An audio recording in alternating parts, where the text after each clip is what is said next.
Well, that doesn't look right. That's better. Greetings. Welcome to the StrangeNet. My name is Zojel. I am, have been, and always will be your very own stranger at your service. And today, we're gonna continue where we left off last week. Namely, with a way too filled fucking library. Seriously, I need to start reading these.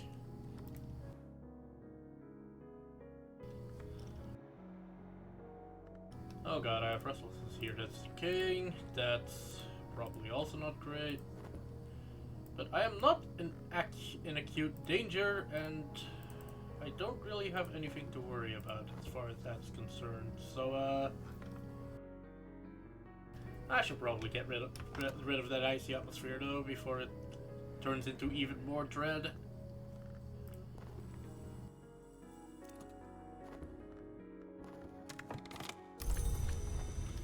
Also, let's actually explore the stag. The way to the stag. In my dreams, I know the path to the stag. Through the maze of the paths. Kirby will let me pass, but the path is always a puzzle. I will need reason. The stag door is the Adept's gate. To pass it is to be initiated into the first true mystery of the House of the Sun. The head, Kirby, weeps to see me enter, but it cannot. But it must let me pass. The scarred valves of the door grind open. Also, I was reading a book apparently. Weird place to end, Dojel. A manual of the Ordo Limii, an order of quasi-immortals who maintained a secret enclave at the source of the river Libya, in the Roman province of Hispania Galicia. This manual was compiled by one Miloraj Yivni, who claims to have traveled to join the Ordo from the crossroads of the water. Members of the Ordo took an oath, the Iron Chain, that required them to remain hidden from the world. This manual includes presumably long obsolete addresses and passphrases that could have been used to find the Ordo's contact in the town of Iria.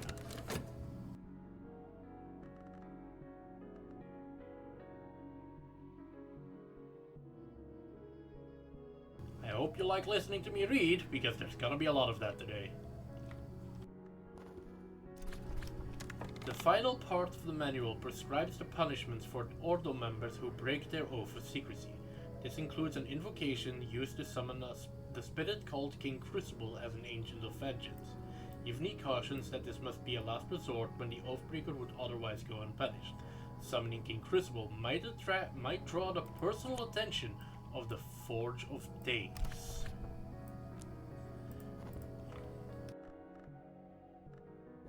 Now, before I do anything else, clean up my mental state.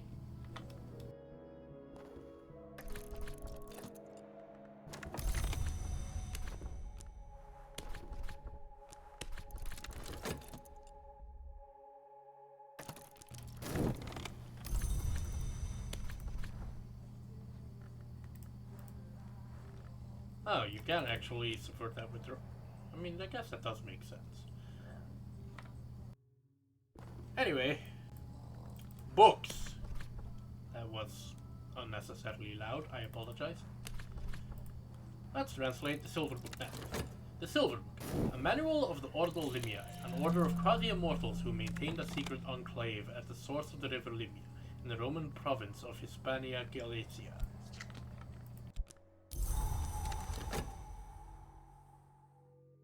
So basically the exact same manual, well, a manual of the exact same order.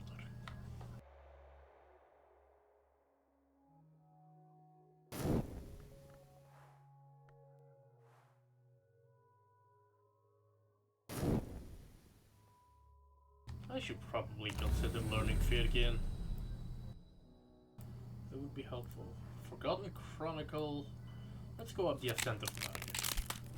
Well, that's a curious air. That's not what I wanted. The stag door opens. Of the place my dreams took me last night, this has been written. The ascent is glass. The walls are knives. Each step is blood. I did not climb far. The pain was too great. When I woke, that pain remained with me, a pain I could employ to occult purposes if I hurry. And then you get a furious air. Anger is implicit in every shape.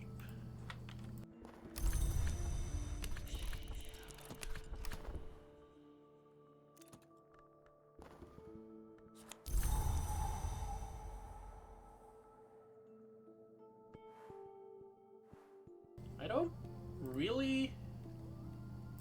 I mean, I guess I could technically combine that with winter aspect, but I don't really need to.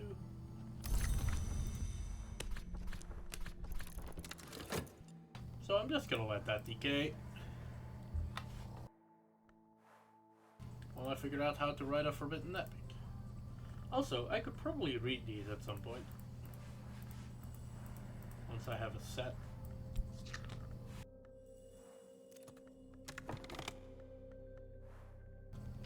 This manual was compiled by one Burzgash. Burzgash? I have no idea how to say that. Who explains that he came to join the Ordo from the city of Messenger Eagles that after he abandoned the service of the Ivory Dove. Members of the Ordo took an oath, the Silver Chain, that forbade men to lie with women or women with men. For what may come is not always the crime of the sky, yet that is a furious danger. It was patently permissible for men to lie with men and women with women. In fact, Burzgash suggests that should be encouraged to distract from other temptations. Okay. I don't know what the crime in the sky is, but something about heterosexuality apparently.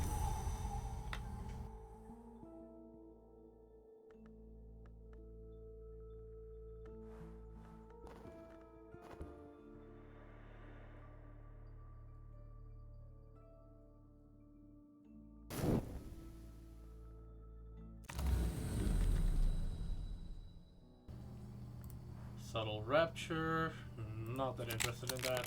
Oh look, some fascination. I dreamt of the monsters behind the white door, of this great space above the orchard, the space that overlooks the bounds, the space where the vagabond once painted her river. Painted ships passed upon the painted river. I met the painted eyes of a painted captain. She saluted, and the motion was like the layered movement of clouds. The sail of the ship was amber, and the captain's eyes the green of new barley and the river aquamarine. Now that I'm awake, I see those colors still.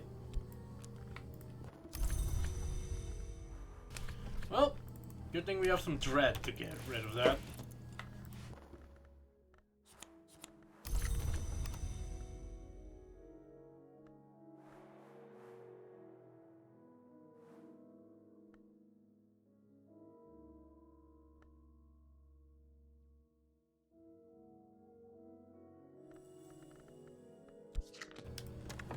I wonder, can I attempt to summon King Crimson? Or summon Izzy? I don't know how I would do that though, is the thing.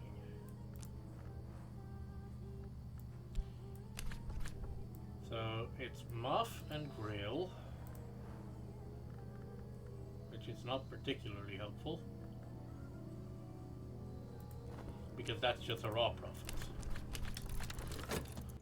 I guess we'll figure that out at some point. Maybe I should do it with heart instead.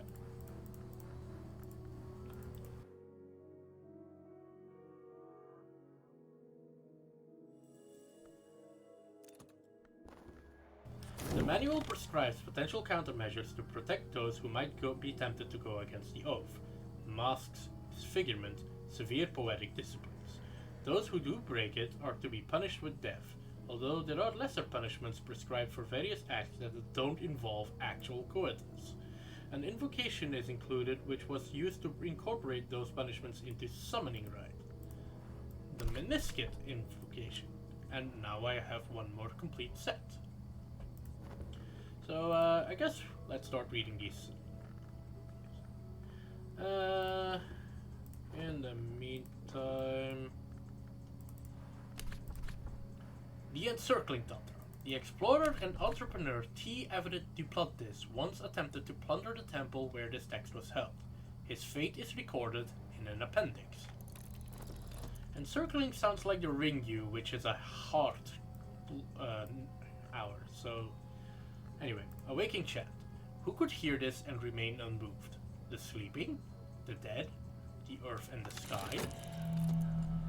A delightful sacrament, so pleasant upon the ear, one could listen over and over. These are the words that make sacrifice sweet. Which is an alternate riddle to the one we actually solved. An Ecdysiast's parable. The Ecdysiast's riddle is what may be lost. Each Ecdysiast's parable is an attempt to answer the riddle. An unmerciful martyr. Mercy, saith the watchman, is found only in shadow. A shaping chant. The proper words must be employed when the change comes. An operation of the Levite. A series of mystic exercises that require both dedication and terror. An operation of the declining sun. This invokes, acknowledges, and welcomes the passage to silence.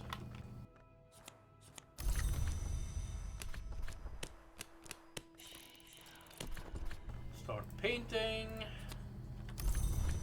You know what? While we're here, might as well get some new commissions. And a consent of rules. To open certain ways, one must first open oneself. This practice outlines that opening in the name of the Mother of Ants. And I guess the Forgotten Chronicle, a story of a city without a gate, of a queen who was not born, of a war which was not fought. Muff! Easy enough.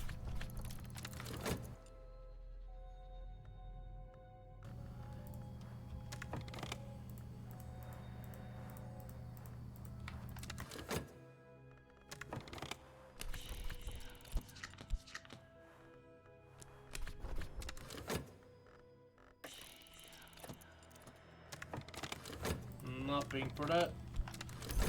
Very substantial lantern. Not a problem either. I mean, I can do all commissions. I have all 8, rank 8. I don't know if Golden Spintriae actually exists in this game, because you can't get rank 8 commissions, only rank 6 ones. And Mademoiselle LaSalle.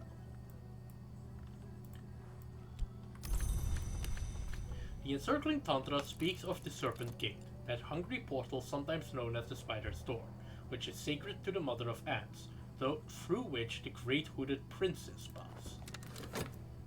Huh. I guess that was not about the ring U after all.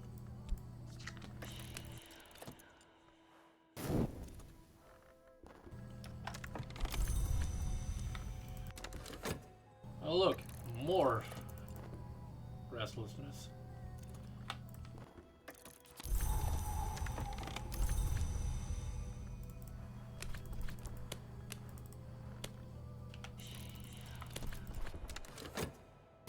Time to phone the next painting in a bit. Because I am not letting that turn to dread. Not while I'm reading.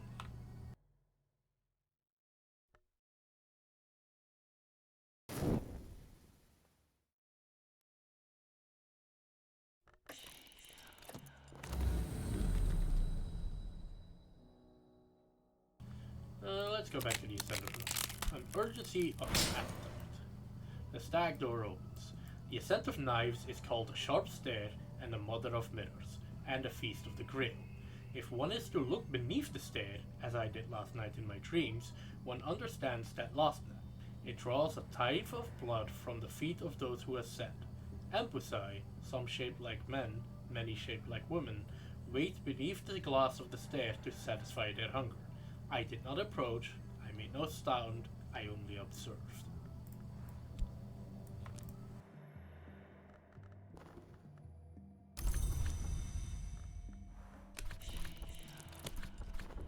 I don't know what Empusae means.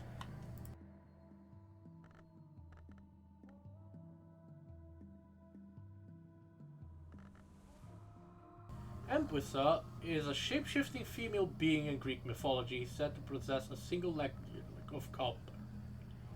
I see.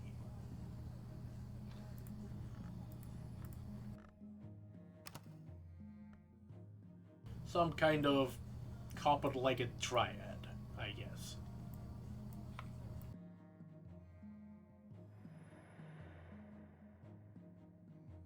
To which I shall respond by minding my own business. The Tantra includes an invocation, but cautions, helpfully, that the invocation is of insufficient power to reach the serpent gate from the Hunter's Gate. A road which has no destination is itself a destination, it adds helpfully. Right, next Tantra. The Ceaseless Tantra, definitely about the Thunderskin. The avant-garde choreographer Nicholas Cady supposedly incorporated this tantra into his menacing ballets. Am I running out of...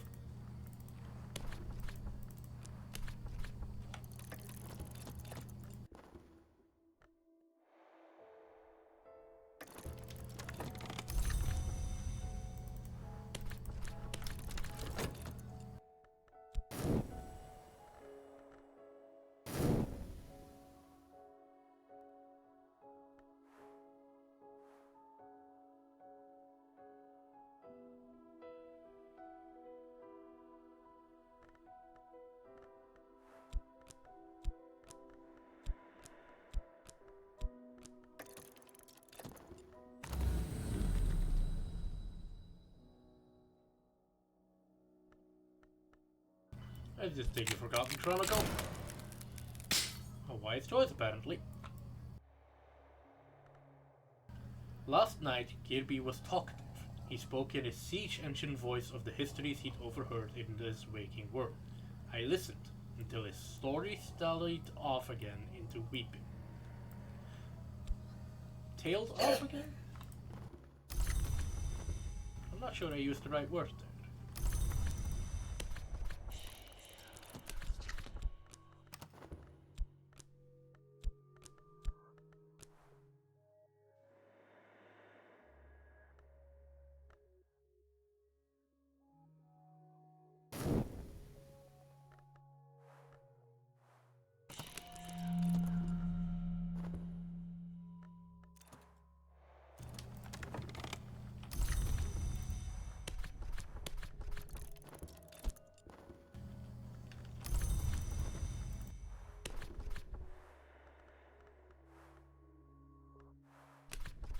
I think that would subvert it into Moth.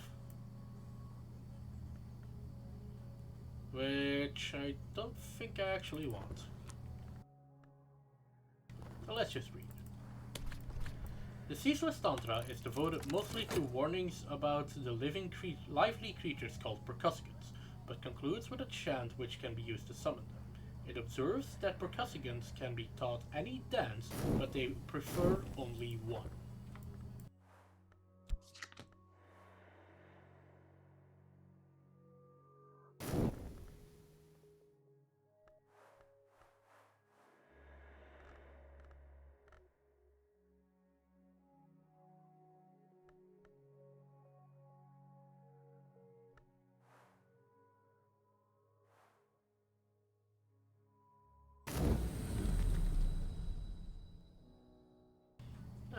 Don't need trembling aid.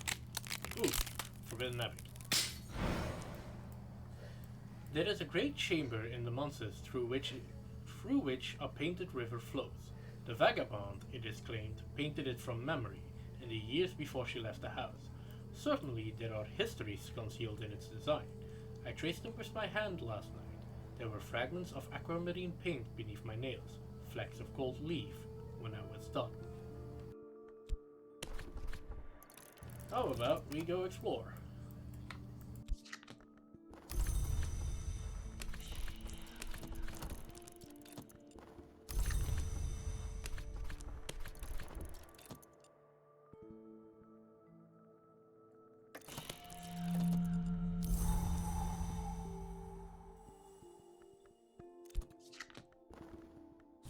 That which does not cease is not ceased. Weirdly tautological. The incandescent tantra. Michael Blockley, the eccentric iron magnate, was fond of quoting from this tantra. Blockley died in a factory fire.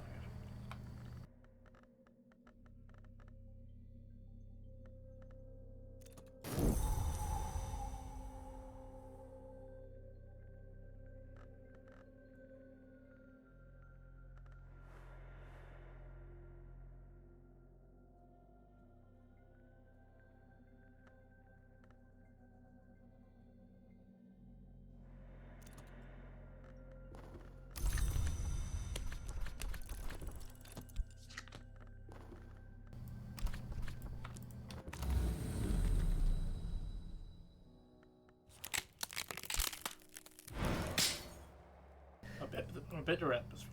I visited the Ascent of Lives last night, that harshest of roads through the house.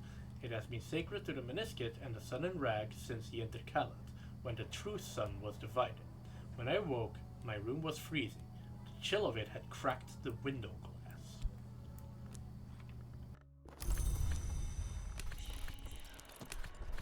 That is some serious freezing. Those stories that have been forbidden are the ones most apt for us to read. William Gore. I don't know who William Gore is. But I know that we are looking into the land beyond the forest. I'm hazarding a guess that might refer to the Black Forest, but I'm not sure. Dialogues with an entity called the Crucible Prince.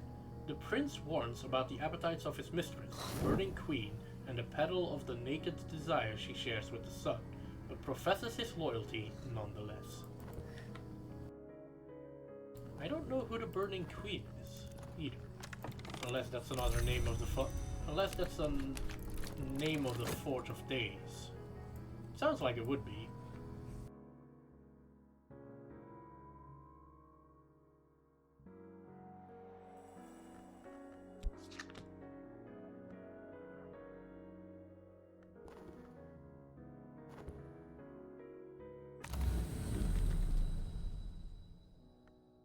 You know what, I'll take the Subtle Rapture. Damn it, I should have gone to the river. In sleep, I ran my fingers along the rigid edges of the stag door's scars. Our company it was that shattered it, Girby says suddenly. Before the gods who were flesh, the monsters was forbidden to mortals. We were the first known. He begins again to weep his molten tears. I wish that we had not. I wish I had died in the world. I have forgotten what else he said. But I remember the shape of the fissures in the stag door, and for all of today, doors will fear my touch.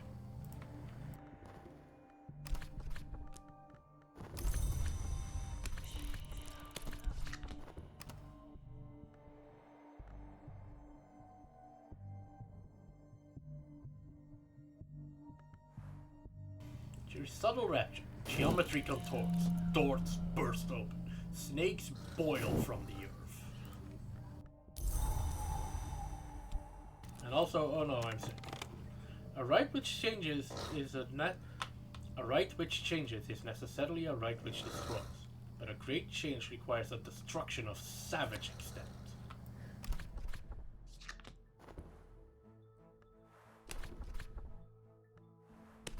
Known unknown title. Carlos Garcia Sauri, the ecstatic mystic of the Pyrenees, was known to recite this in 3 languages, though he had never visited the subcontinent.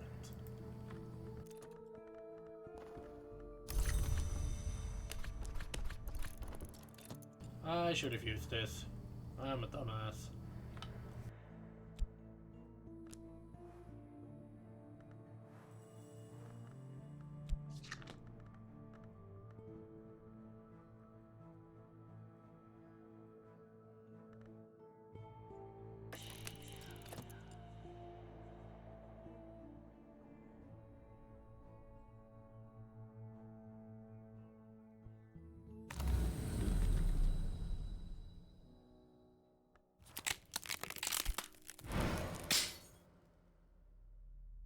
The painted river runs from a great chamber near the white door, far through the Monses, to its far edge where it enters a painted delta of far cloud. I voyaged half of its length last night with a stern-faced captain beneath a rust-red sail. As the clouds rose before us, the sailors raised a yearning shanty and close-hauled the sails to best use the painted wind. And all the while the captain and I discoursed on the secrets of the House of the Sun. Fortunately, I can't use them. And I'm almost forgetting to restore my vitality.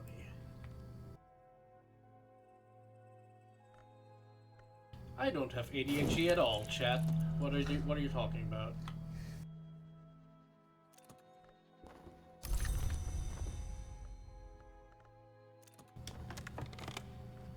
Okay, I've prepared that for study, but instead we're gonna take a small detour into upgrading this.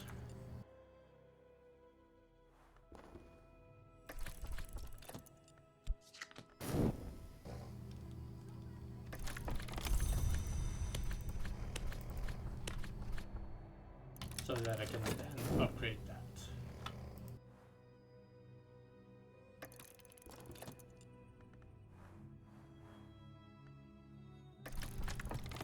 Place pressure upon a weakness and rend the skin of the world.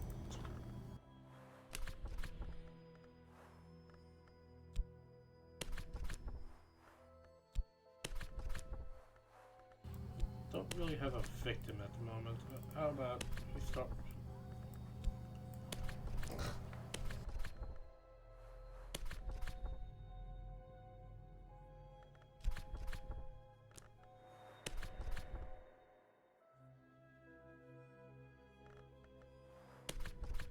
That's King Crimson, which I don't really need.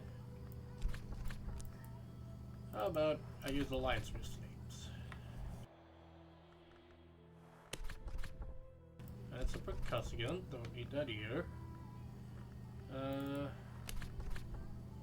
That's a Hunter, and that's a Maiden the Mirror. None of which are useful to me.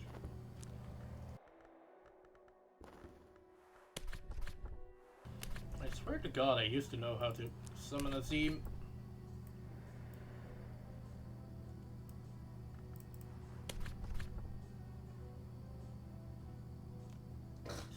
Forge for those. Yeah, that's Caligate.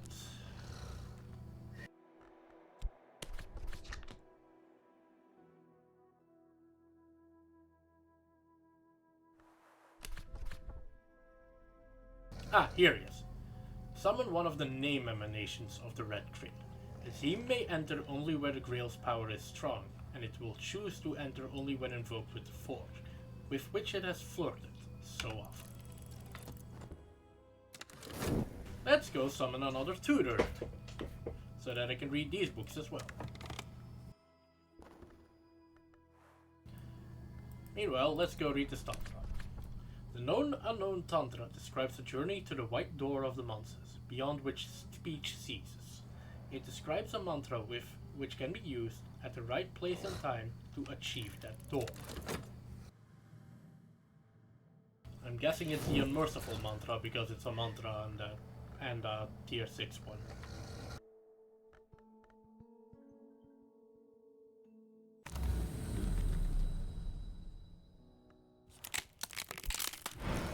Oh look, more fascination.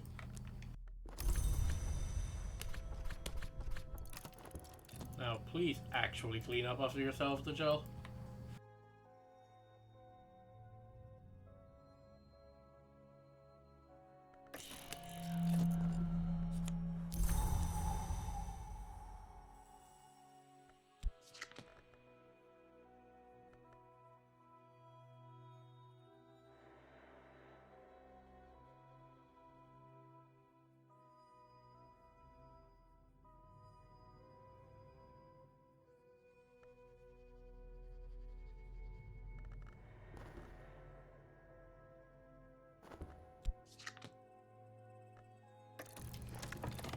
So many rich aromas, like a feast upon the air. But first, and mostly, blood. Azim, the second person. Change me, change me, change me harder. Now, my turn.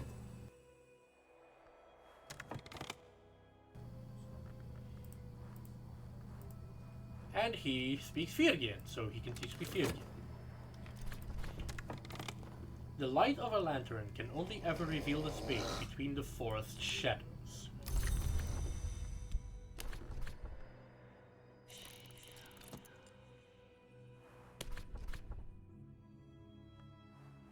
Firgian, the Great Mother's tongue. Of course, if you have enough Greek, I guarantee that the experience of learning Firgian will be very pleasant. My Greek will serve as a foundation. I'll learn everything I can.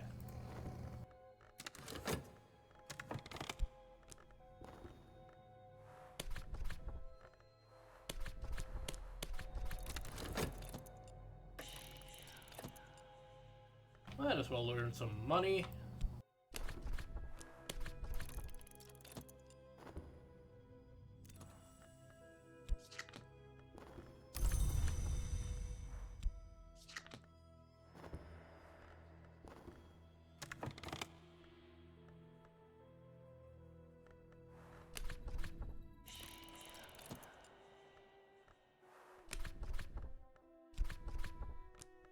I don't want to approach the spider's door yet. The spider's door is a pain in the ass.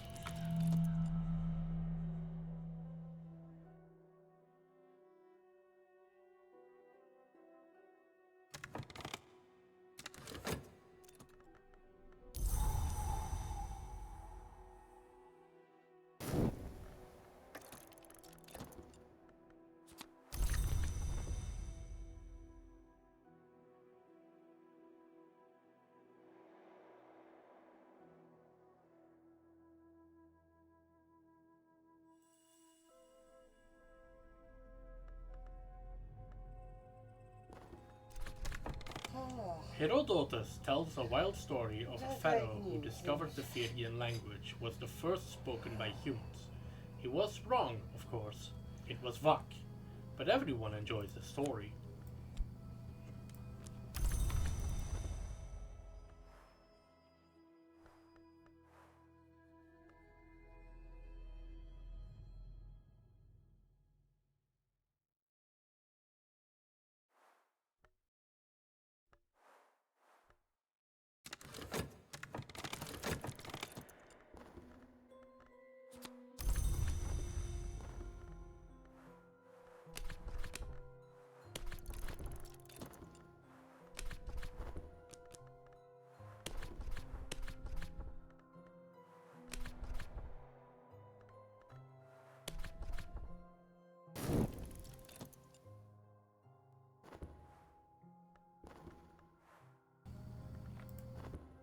Alright, let's start getting in trouble again.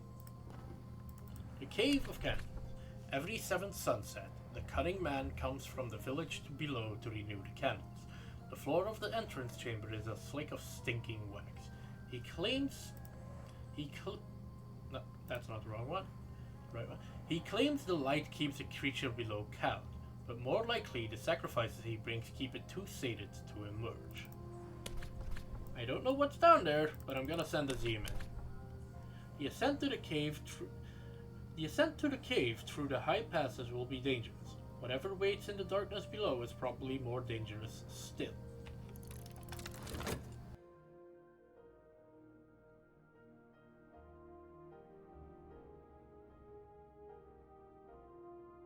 I'm guessing it's another younger sister.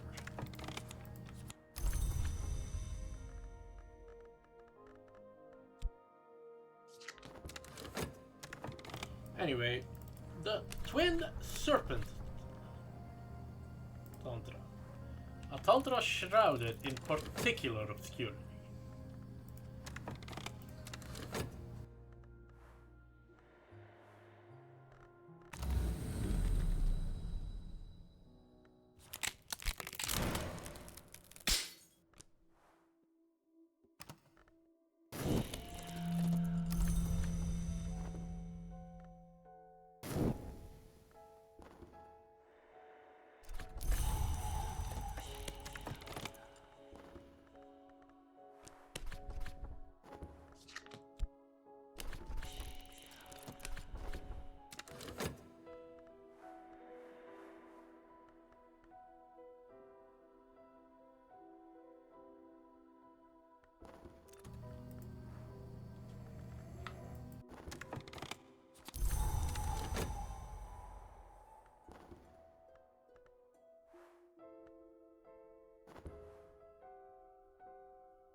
Of course, it's a rebellious spirit. I should have known.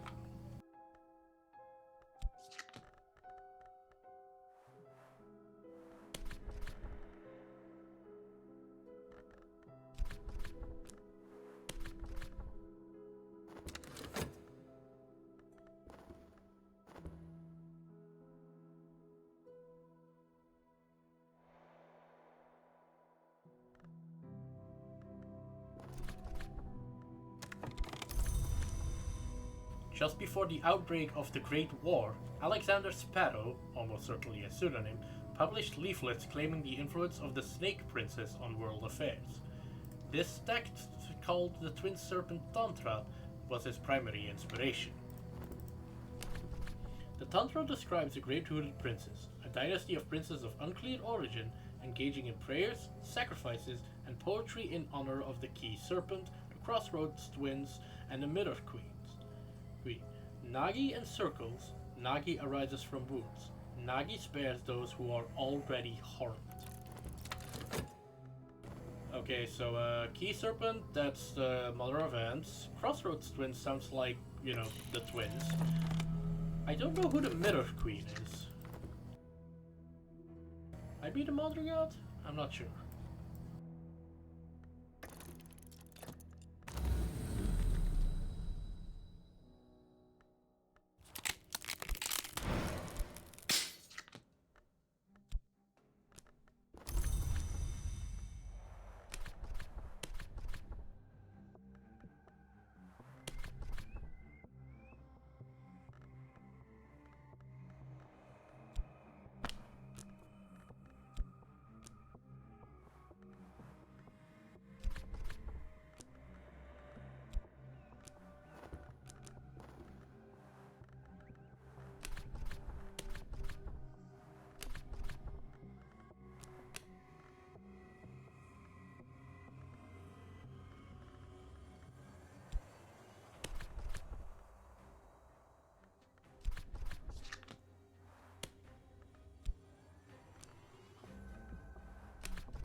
This will turn into dread, which this will eat, so that's fine.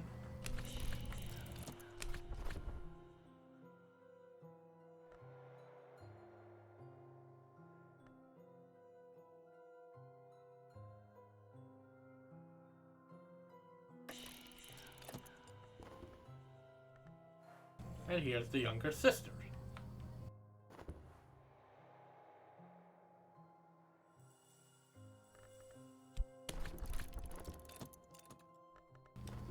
The Great Hooded Princes are described as having escaped from the history of their death to a history where they yet live. The text claims that there are now 108 of them, but in one of many instances of twinness, before they crossed from their death chronicle,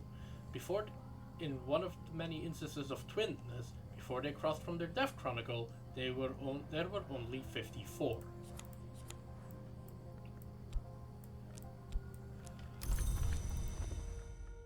And here we have the Meniscate Invocation. Or another one, I guess. Continue reading, I guess. A catalogue of uncharted pleasures. The Dark Gentleman is the only, and rather grandiosely, identified author of this often copied work. Did Azim write this?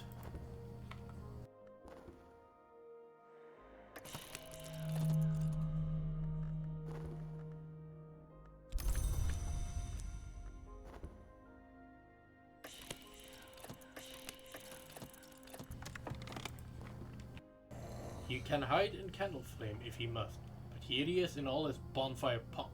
After I speak with him, the skin of my face and hands will be pink, as if from too much sun. The eyes like gas lamps, scales like black chain. A serpent is a powerful foe, but it's nothing before us.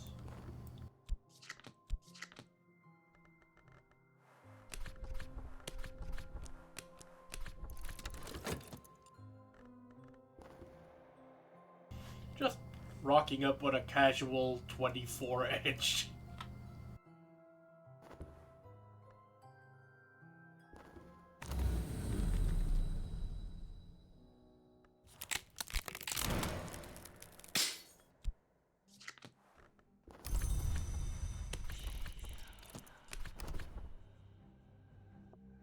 No big deal.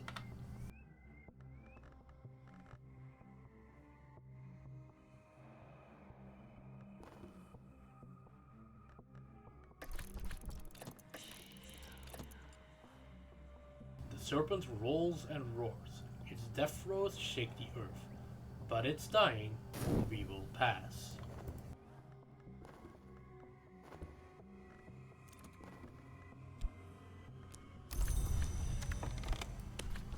Some pleasures, the formulae voluptuous attest, are so intense that they can corrupt the laws of the physical world. This text catalogs some of those instances.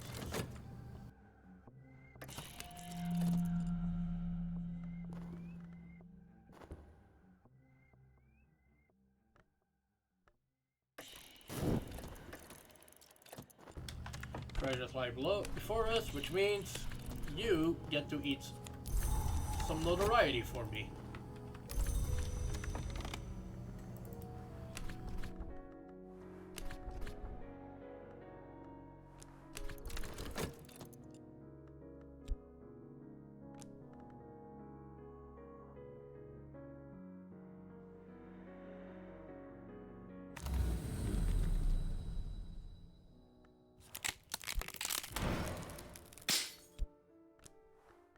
I'm gonna try and get one more forbidden epic. That should probably be sufficient.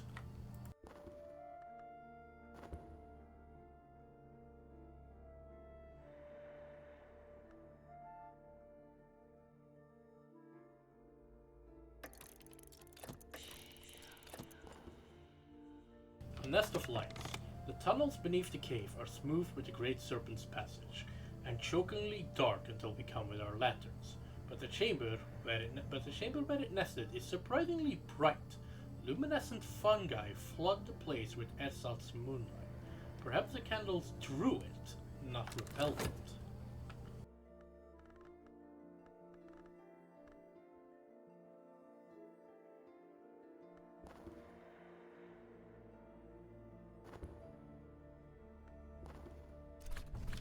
Birth occurs at the conjunction of pleasure and torment. So the first forbidden acts of the forge birthed sparks of delight which took root in the glory or in nowhere. Who can say? So the seeds of the flower maker were planted, though for long years he was nothing but an unfilled ache. Next, the Concursum Diaries. The diaries of the explorer and murderer Lars Westerger. He's unhelpfully translated them into Virgin for privacy. A little cache of treasures culled over the years from the serpent's meals. It has nosed them into a glinting pile. And also an intensity of radiance for no reason. That's Aramaic. That's also Aramaic. Icar Vitreus. Oh, that's 12. That needs to go here. Grunewald's Permanent Circus. A tiny city of patched tents around a whitewashed farm. Hunched performers shiver in the dripping rain. Frau Grunewald has devoted her considerable fortune to the maintenance of this institution. Who knows why? The circus performers dislike trespassers behind the scenes. Circus folk will be ready to take up arms against us, and the powder in the circus, we fear, may be worm-touched. In other words, time for another exciting episode of Will I Get Cursed?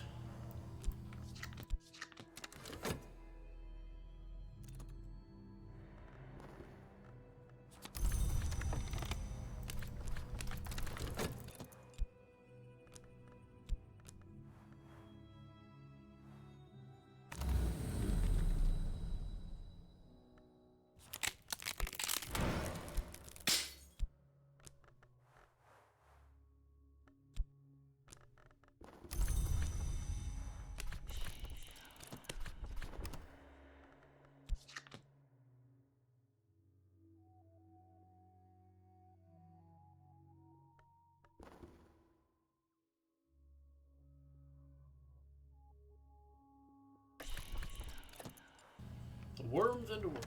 We need lantern or moth to suppress this curse. I see.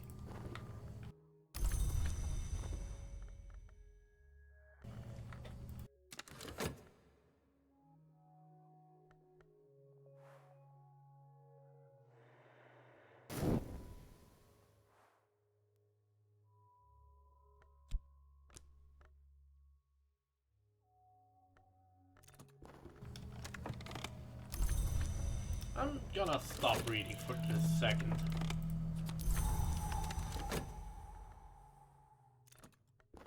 Because curses are to be respected.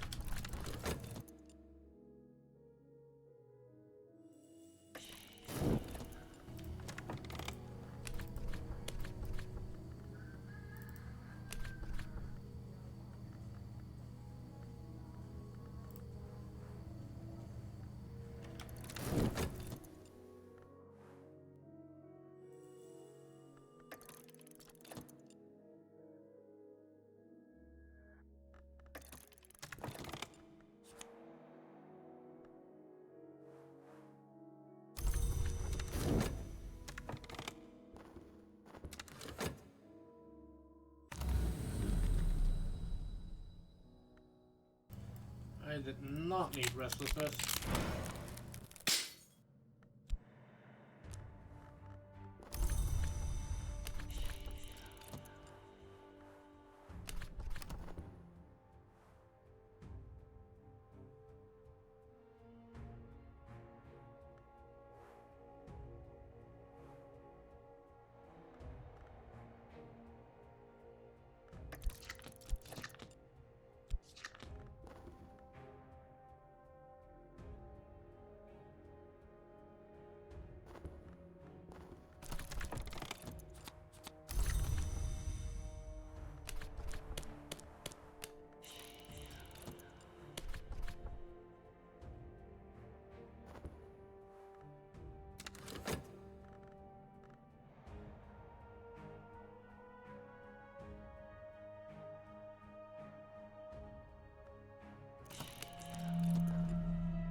Lantern.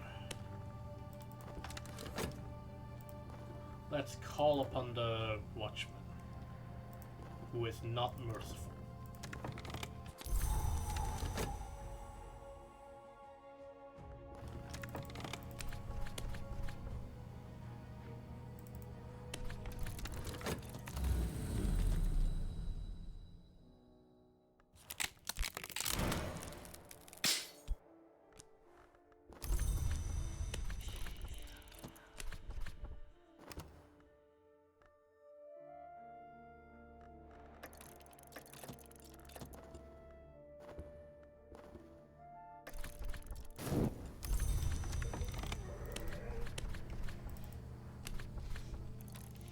Where mirrors cross, where shadows part, where the sun's golden blood pools thickens.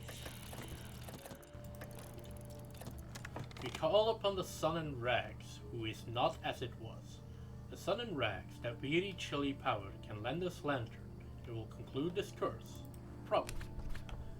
No, we call upon the sun in rags who burns still. The sun in rags lends lantern light. This will almost certainly end this curse here.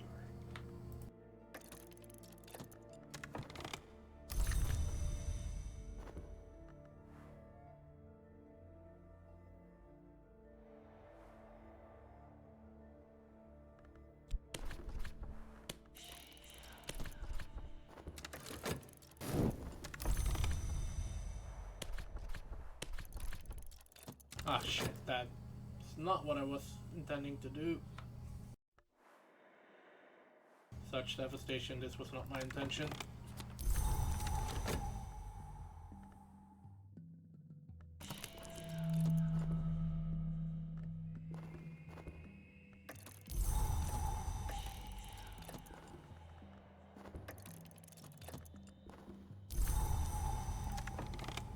Well, at least the curse shrivels, so that's something I don't have to worry about anymore.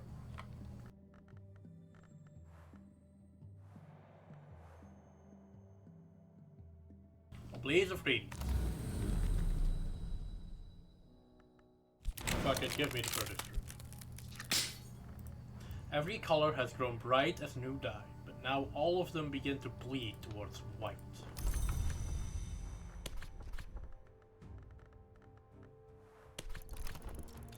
Throw some vitality on that.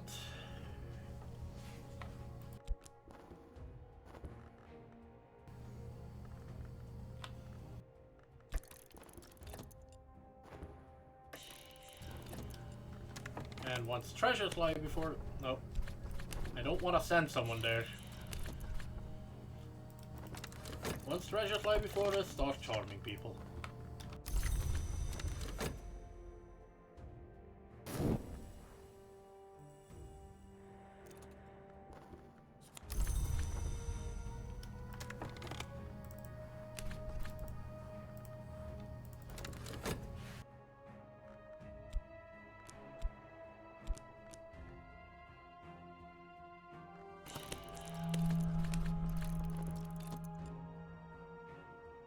I'm just gonna let that expire.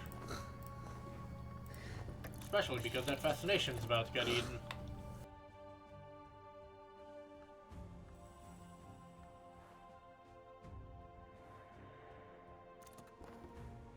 After the circuit, in the striped tent, coiling teratologies behind smears and murky glass. What is it? What is it with Alexis Kennedy and not using verbs?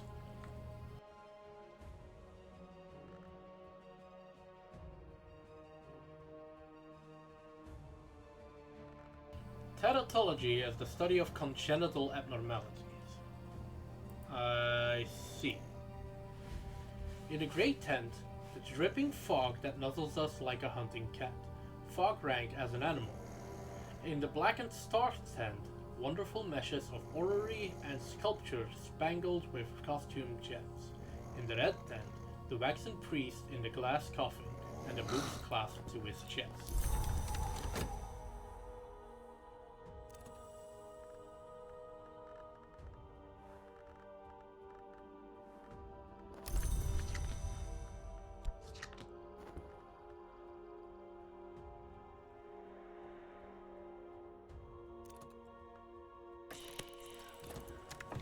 In the red tent, a madness of paper.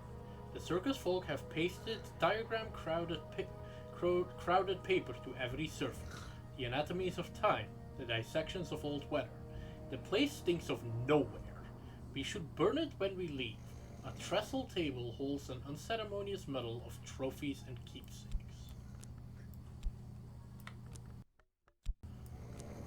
Sanskrit reader, a writing call. True and accurate reader, Shadowless King, Idleberry book, and these are my people.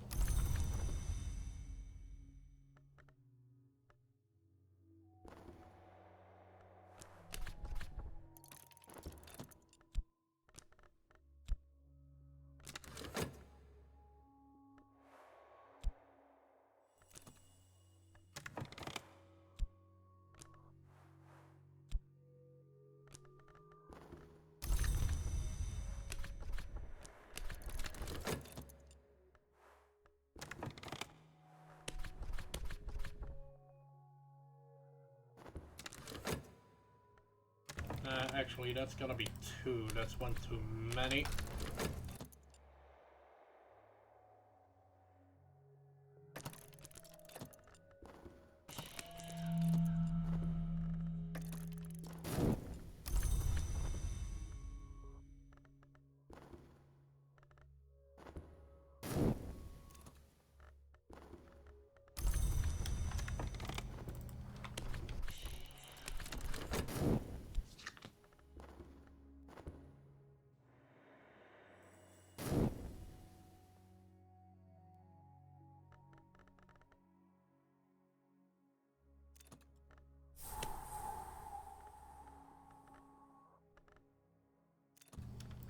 I sure love this nonsense.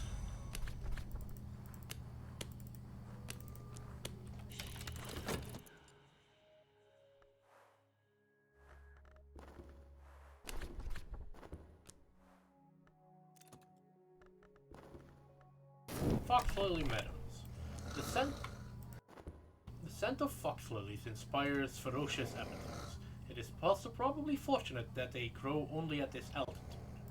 The peasants have organized to keep treasure seekers away, but some treasure seekers fall prey to lily hunters.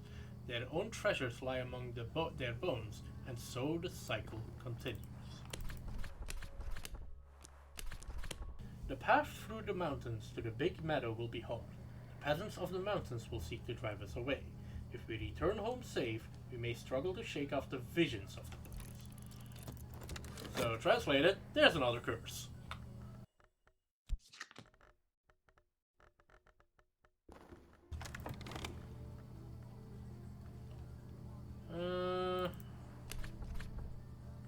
That's not gonna help, is it?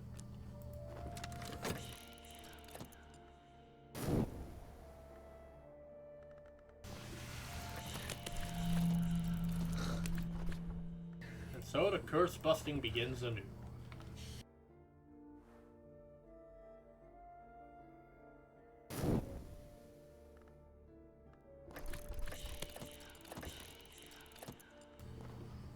Because one of these days, it's gonna fucking stick.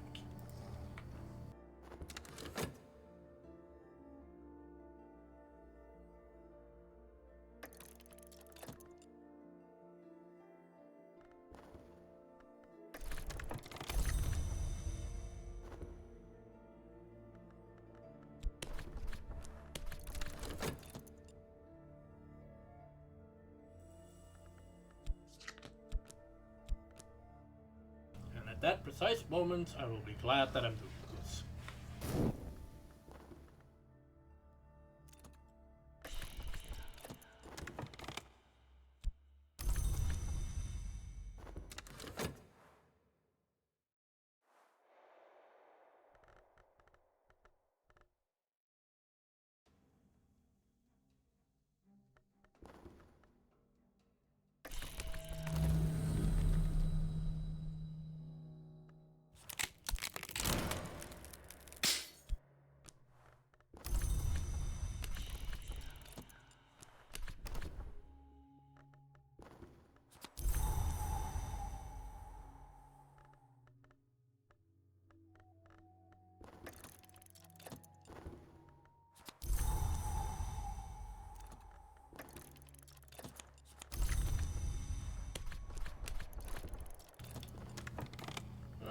Meanwhile, the Sunset Passage, a holy text of the Church of the Unconquered Sun, which in many histories was driven underground, in Latin.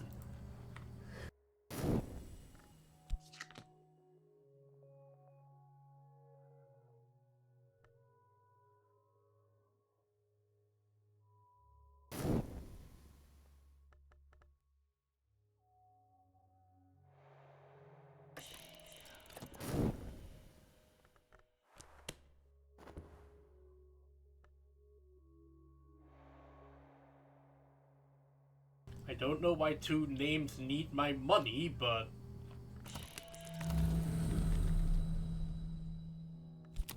I'm gonna operate on the principle of don't question it.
Once again, I get lucky.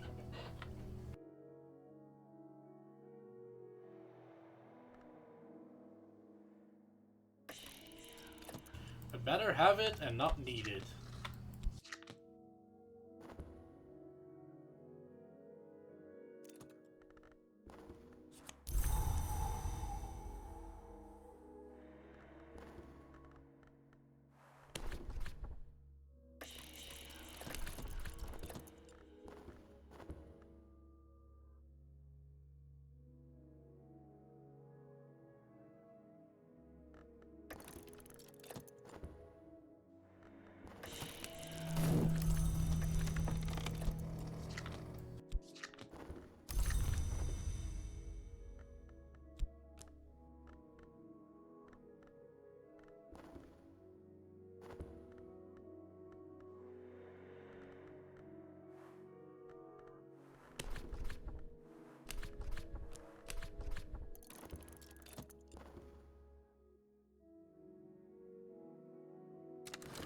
A sunset passage.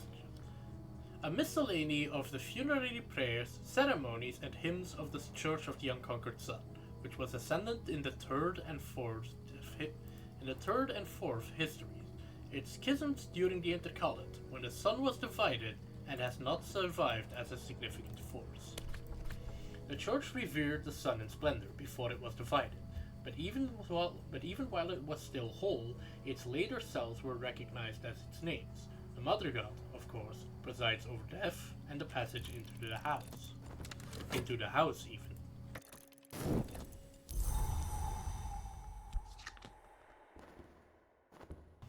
And time for the question of the day: what random bullshit are we receiving?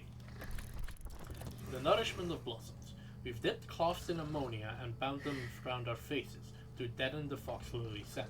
Even so, our heads swim, our bodies respond to half-dozen contradictory desires.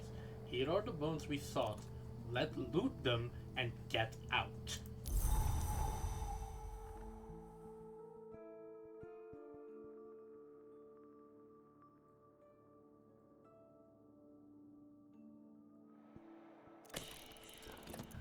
The fox lilies are white as cave skin, white as frost, white as unsullied sheets. It is hard to look away. We will close our eyes and struggle away with our treasure. Byzantine tinct, not arriving coal, amaranthine nectar.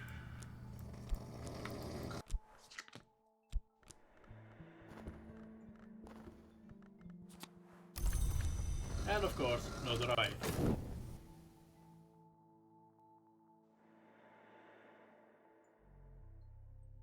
I think it's time we get ourselves in real trouble now.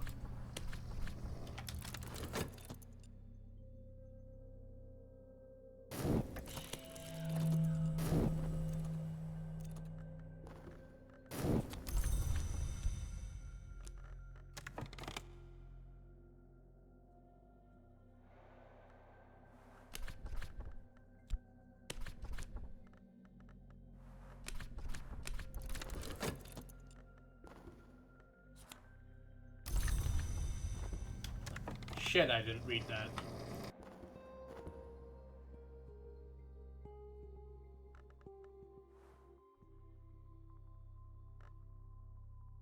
Time to cheat a little bit.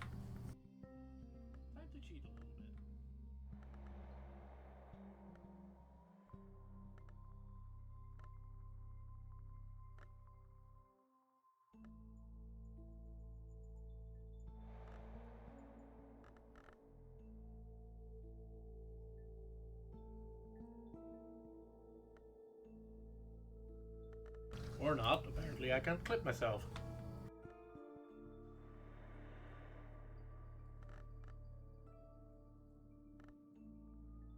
Well, the hard way then.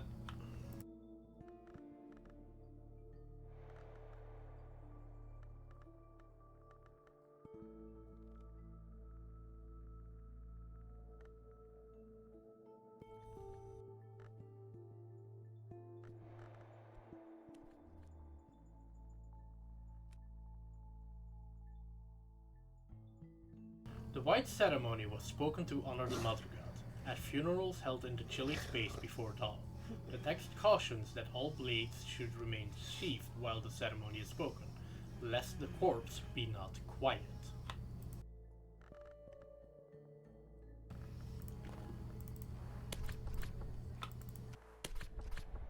The Ivory Book.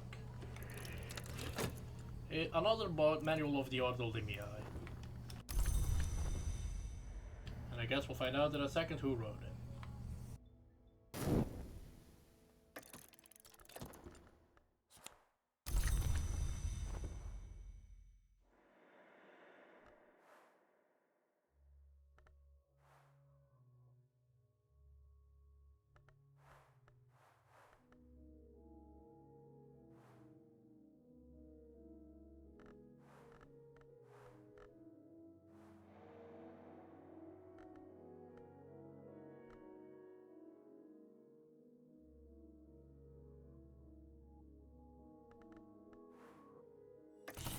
Phrygia.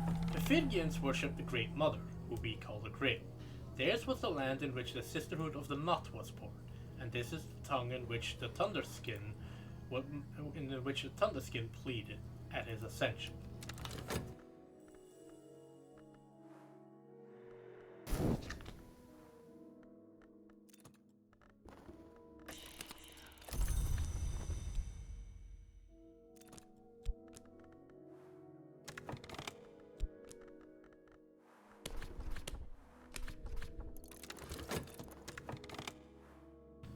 This manual was compiled by one Kurenai, who claims to have fled the tyranny of the Chrysanthemum throne to cross the world and join the Ordo. Members of the Ordo took an oath, the Ivory Chain, not to have commerce with the Hours.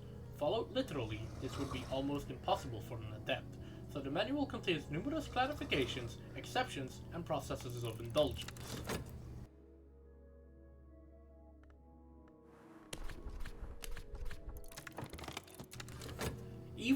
Even the world of the occult cannot escape the perils of bureaucracy.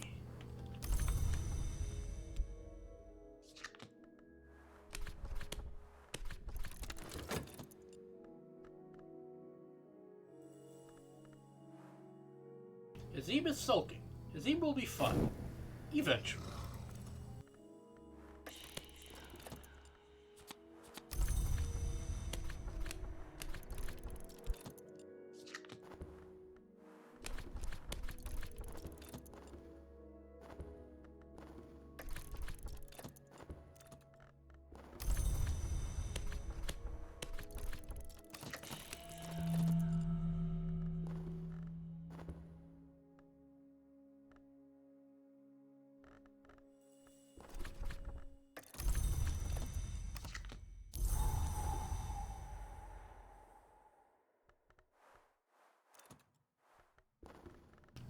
Kurenai describes the Order's burial rite, which includes spells to ensure, in theory, that the souls of dead long are not given to the Hours.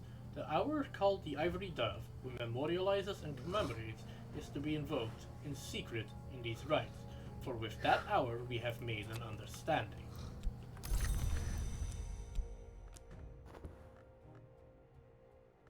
Like I said, bureaucracy. There are map legends, there are maps of legends, and there are legends of maps. Aspects of the monsters subsist in all of these, in much the same way that you find water in a swamp, and in a cup, and in the sky.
Westergren describes a series of expeditions into the monsters. He focuses on the details of the experience, the colors, the vistas, the textures, rather than the practicalities. He does warn that the monsters changes each year, although he assures that the reader that the doors have been the same. Doors may close, but they never disappear. At least not while there have been mortals in the monsters. We're like mice. This game does really contain some intonation traps for me. How am I still reading? The Vincent inscriptions. Everett Vincent transcribed these Phrygian inscriptions from a cliff in Anatolia, where he famously survived a lightning strike. He died 7 years later to the day. His bones, the legend had it, were hot to the touch.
Long ago, the Sisterhood of the Knot recounted. The Forge loved the hour called the sun in splendor. The Red Grail long anticipated their union, and the Grail priestesses prophesied.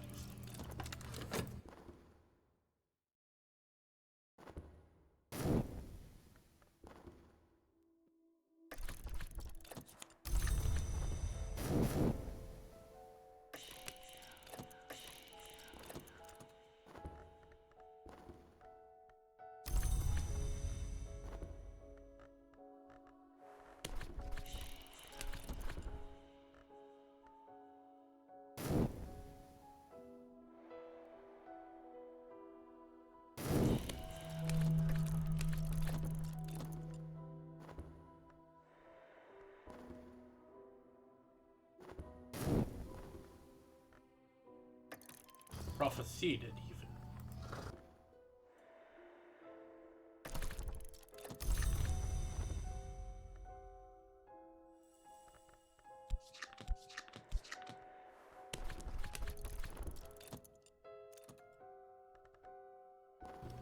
The remainder of the text consists of gloating remarks by the Grail priestesses of the shaping that will come, interpolated with warnings and laments from those of the Sisterhood who serve the Ringyu, and especially the Horned Axe.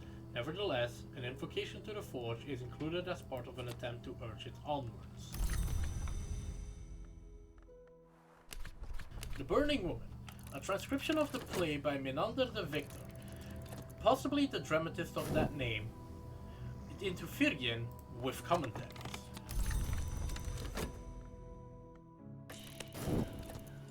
Oh look, the notoriety went away, and oh look, even more restlessness.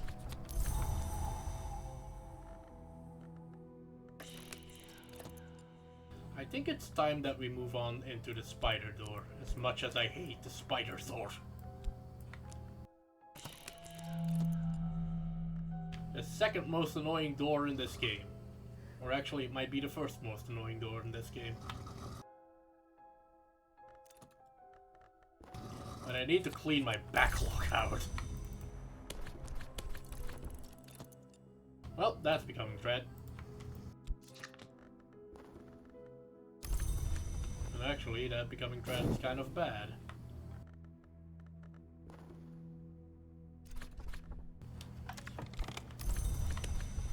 The play describes a pilgrimage of smiths and adepts following the trail of the burning woman, who has appeared in all their dreams and given each a wound and a word.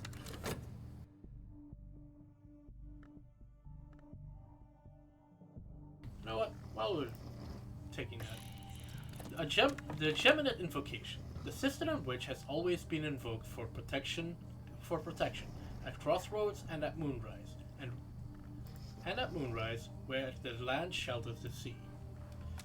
Raucous shrieks attend the passage of the names of the Grail. We reproduce them as best we can for the pulsing power they lend. Mollywarp keeps her crowns in the moss and her feet in the dirt, and the trees locked jaw tight. Mollywarp has these warnings for you. The door in the eye navigates. He is not merciful, but first in all ways he illuminates.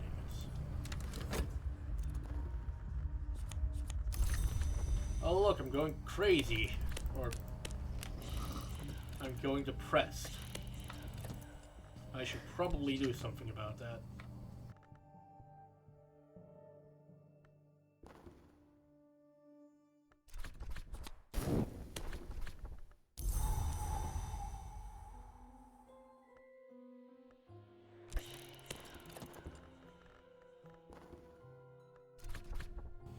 The Smiths and Adepts give up on finding the burning woman, and resolve to build their own kingdom, where our strength will be sufficient to shatter the world. Formula Fissif. Break a thing.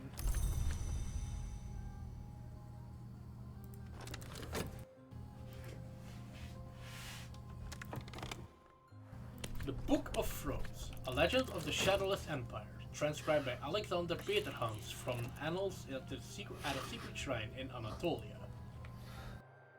Why Anatolia? There's a second one from Anatolia.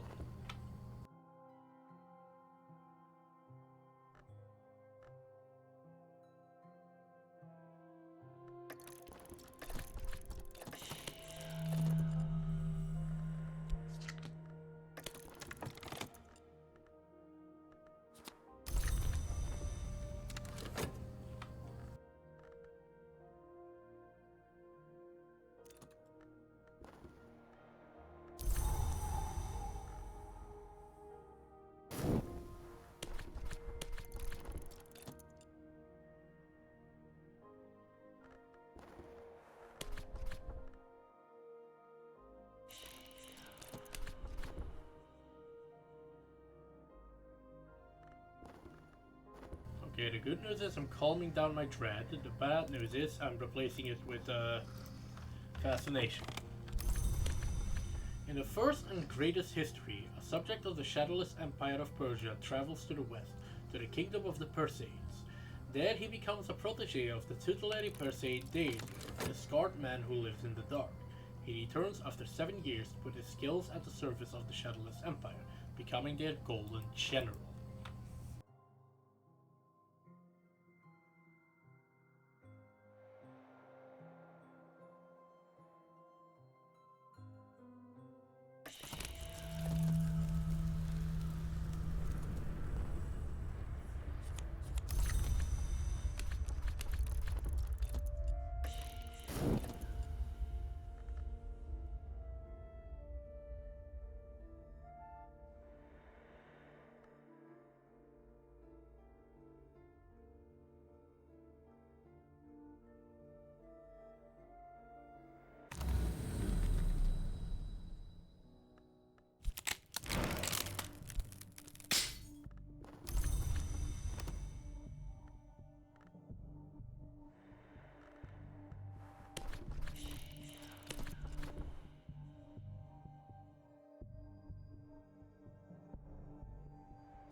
After many years of peace, the heirs of the Perseids move against the King of Kings and the Shadowless Empire.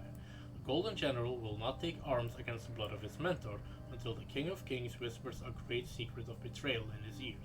He breaks his swords, forswears his oath to both the Empire and the Scarred Man, and enters the temple behind the world, leaving his life behind. And we have gotten our first unresolved ambiguity.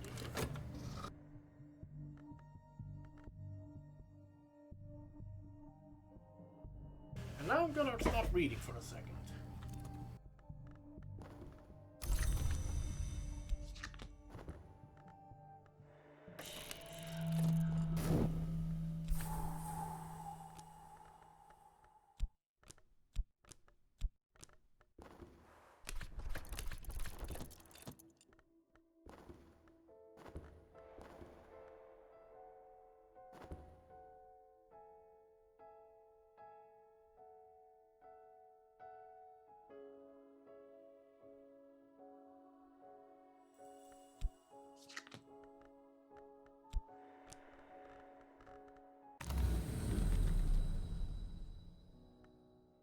Actually, that is not what I needed.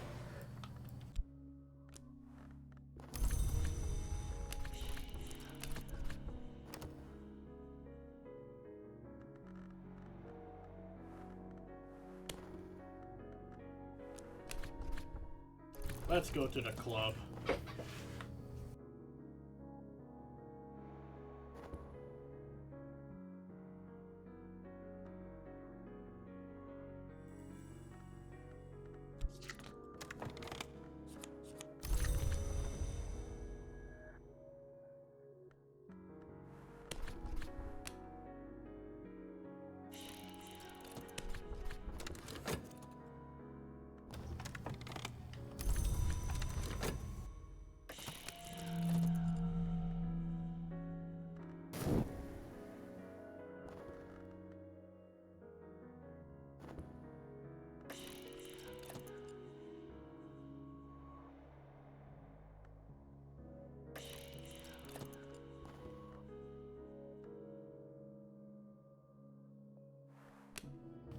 I think I kind of have to.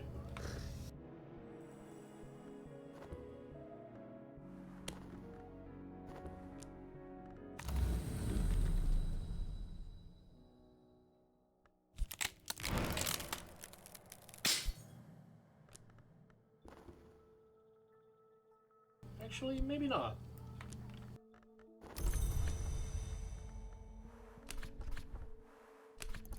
A subtle rapture works as a solution.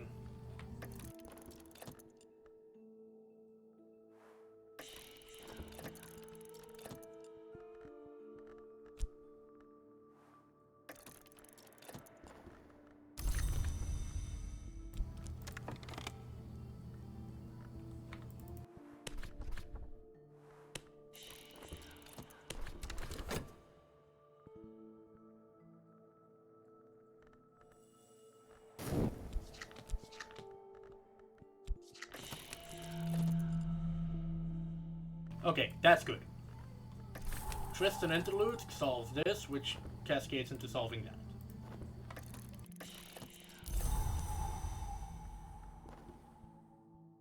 Meanwhile, people are gonna complain about my tired ass paintings, but that's fine.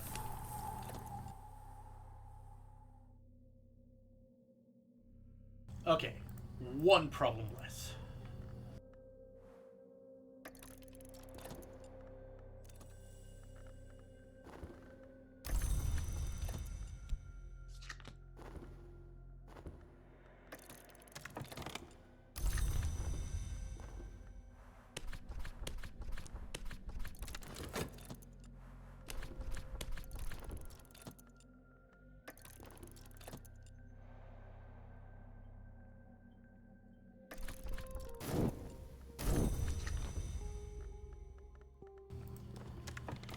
Alright, I'm almost out of books to read. The Sky, the Soul. The grand labor of color, an ascetic poet writing at the court of the shadowless kings.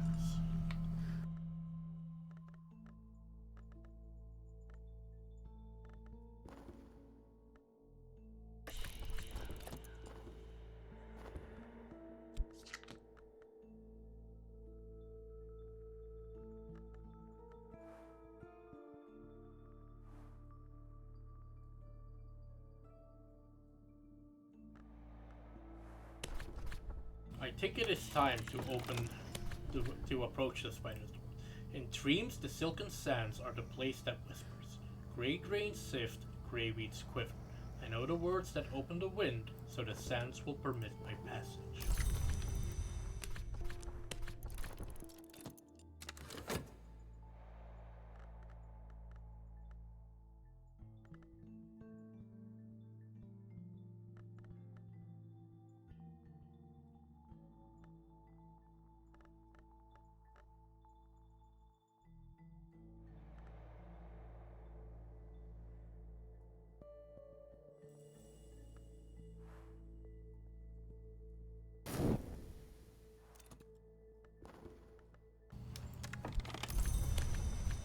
Gala's verses are brief, obscure, and often dominated by images of violence. A star is a pinprick, but the sun is a wound.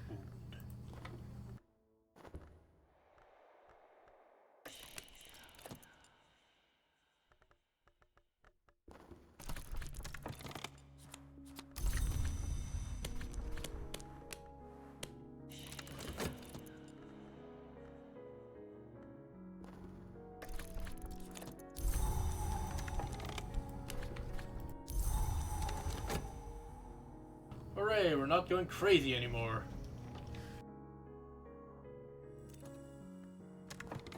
The sands drain away like water, and beneath is the stone from which gods arose, so long ago. Ahead is the door, glistening like rain, its black surface beaded with blood, each drop heavily curved like a swollen tick. The spider's door! In my dream, I found the way to the spider's door, sometimes called the bloody gate, or more informally, the wrong door.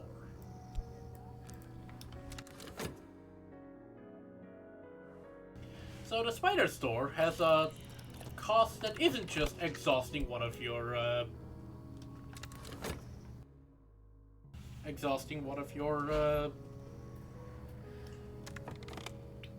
by the way, I should use this. Exhausting one of your stats here. It is slightly more involved than that. And to deal with that, we're gonna seduce a stranger. No one refuses a Cyprian. Almost no one. It's always possible to be deadered, Kala states. The watchman goes before, none but 7 may go after. Yet surely we are born to the glory as the sparks fly upward. Oh look, more fascination! How about we kill that before it sets?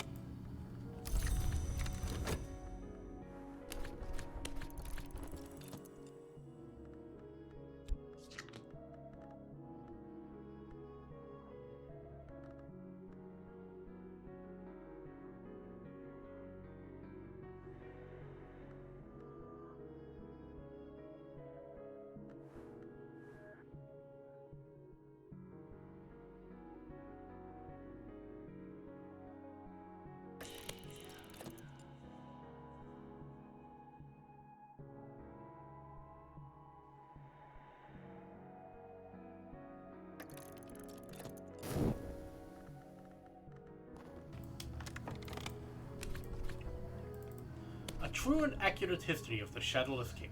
Isaac of Karv's History of the Shadowless Empire.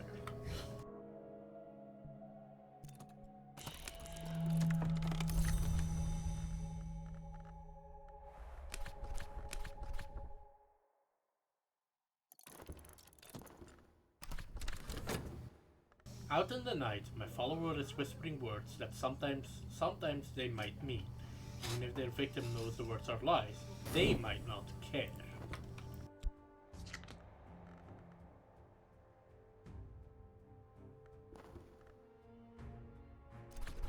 My minion has returned, attended by a prisoner rendered docile with the light. So we have a hapless prisoner. Someone. And now, we're gonna... In my dreams, I know the path through the silken sands to the spider's door. If I slake its thirst by spilling fresh blood before I sleep, it will open to me. Fresh blood. The spider's door is always thirsty. Always. The blood I have given leaks in threads and spills through the skin of the world, and the door drinks it, and a moment's satisfaction swells its opening until I can pass. So yeah, you need to kill people for the spider's door.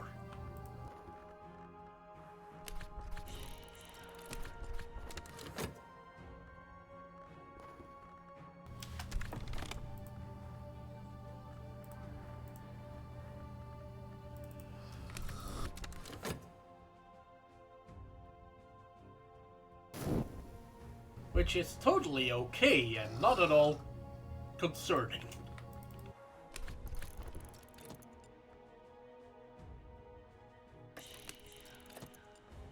I should have figured that would happen.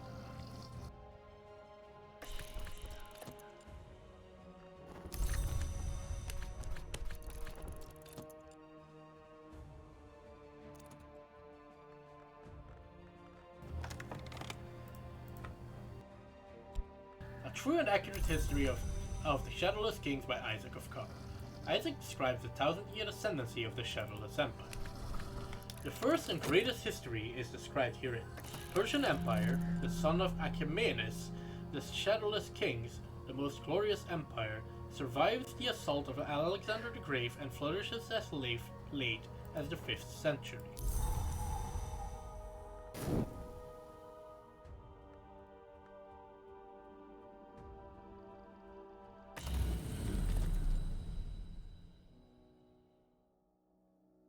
Here is the spider door. So let's go to the Chamber of Rage and find the wrong door. Last night I came to the Concursor, the crossroad of dimensions, which has been called the Chamber of Ways. From here the hours may pass to any place in the Monsons.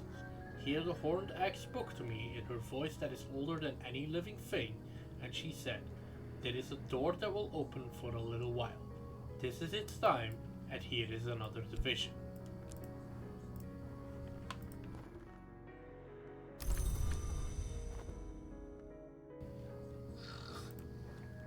Here is a door that should not open, and even now its hinges are roused.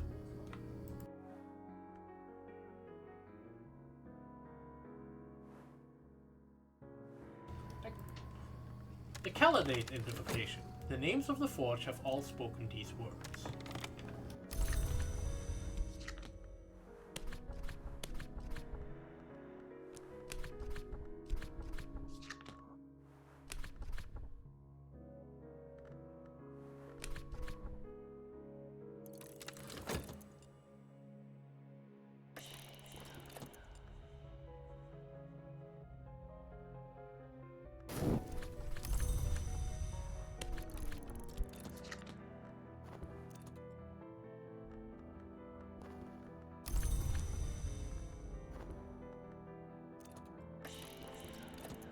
After the fall of Rome, the Shadowless Empire takes Byzantium under its wing and moves east against the land of the Great River.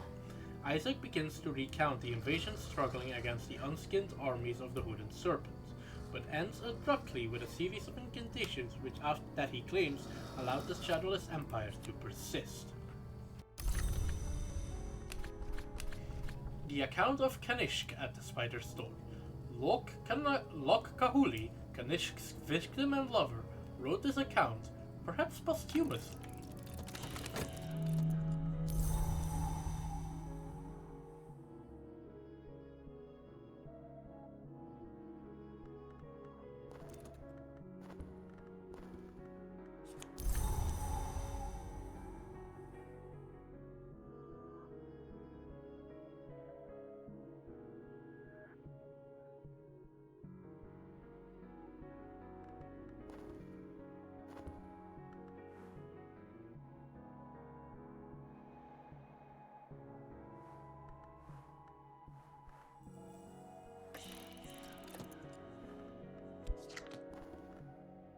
Oh, for fuck's sake. Jerk.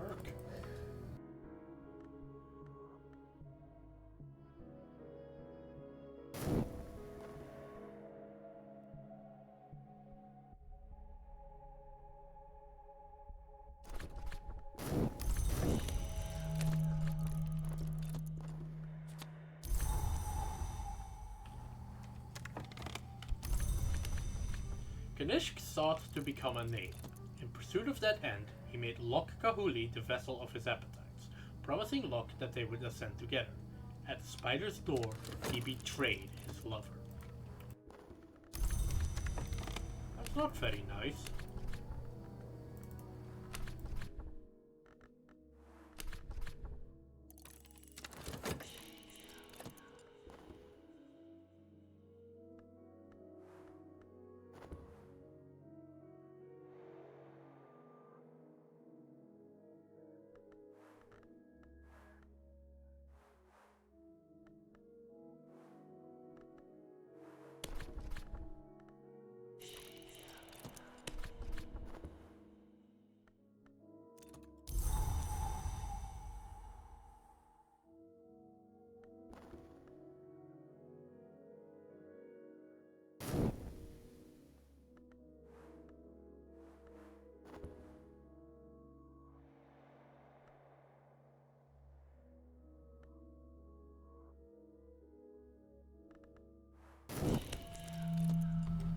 The Colonel's name. The Colonel's name.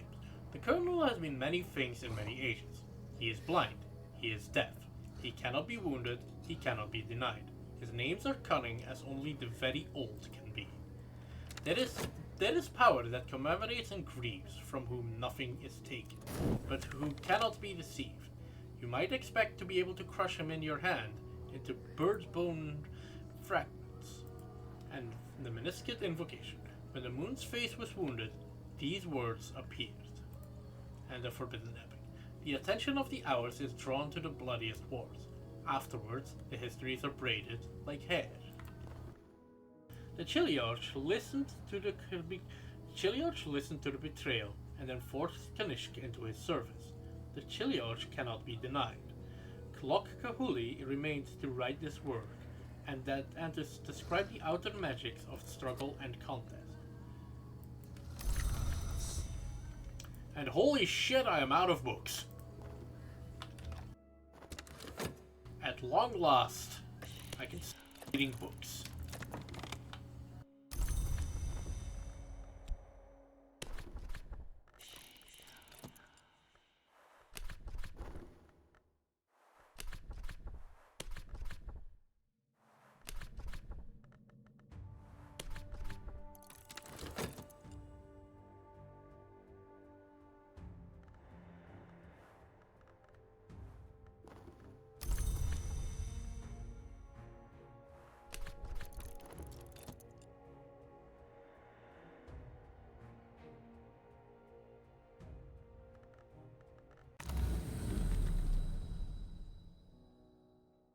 I honestly forgot why I came here.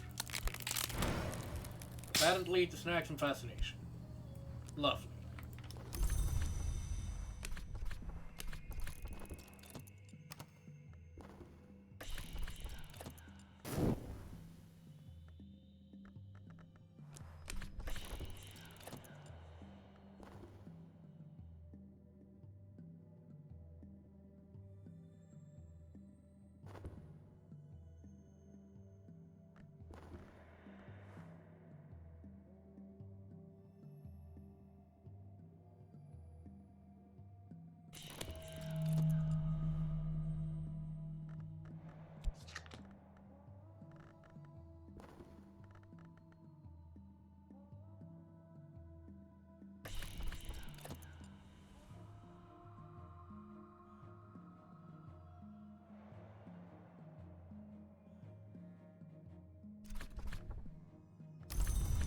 Well, sorry, Shifty Woman, I won't be needing your services after all. Holy shit, that is a wall of text.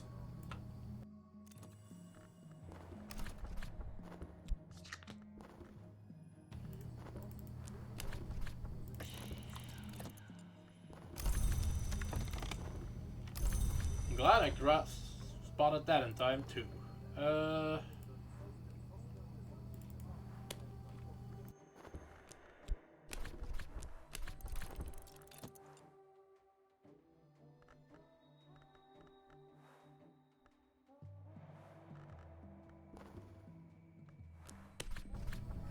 Now let's hunt for treasure in the Rending Mountains. The Rending Mountains, it has been said, they are the flesh of history. It has generally only been said by people like Christopher Illipoli, but still, they are a good region to find places that daylight history does not recognize.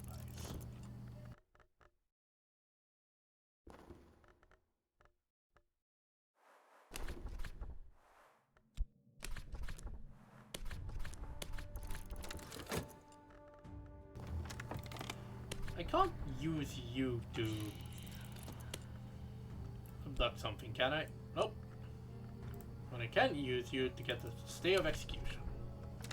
Residents of the monsters are not subject to the ills of the flesh. Some of them, sometimes, can extend their protection to those of us who are trapped out here in the wind.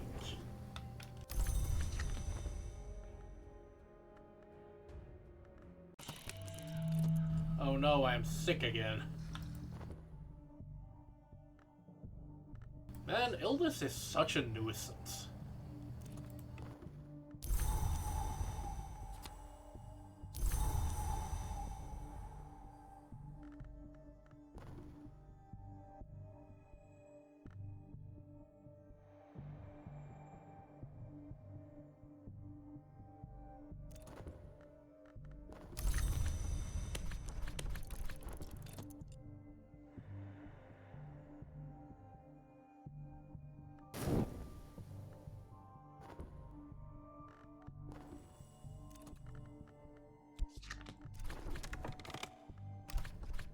I have found the Hunter's Pits. The Raw Prophet will embrace me with all of its arms and kiss me with its mouths or whatever else it might find suitable. And perhaps that will protect me from diseases, and perhaps it will simply outnumber them. Gross, but I guess it's fine. Time for another prisoner.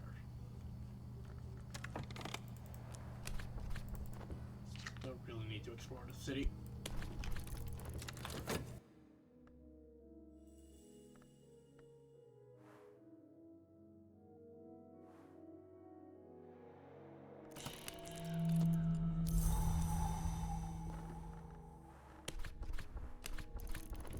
We got a stay of execution.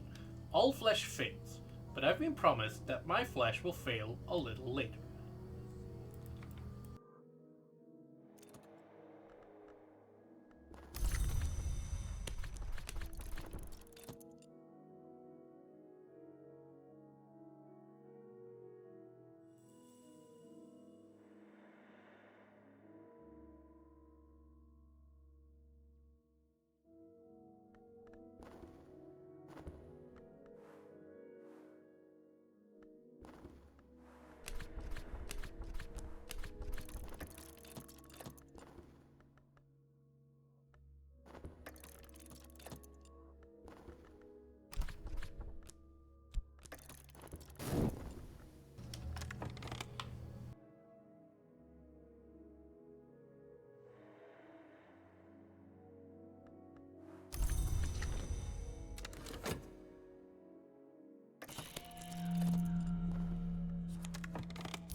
Let's call Azim before us again.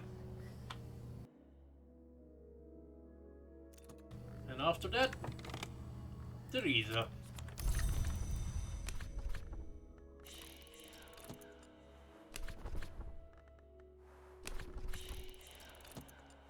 And let's kill someone again. Because that is also a thing we're just doing now.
The Hunter's Pits.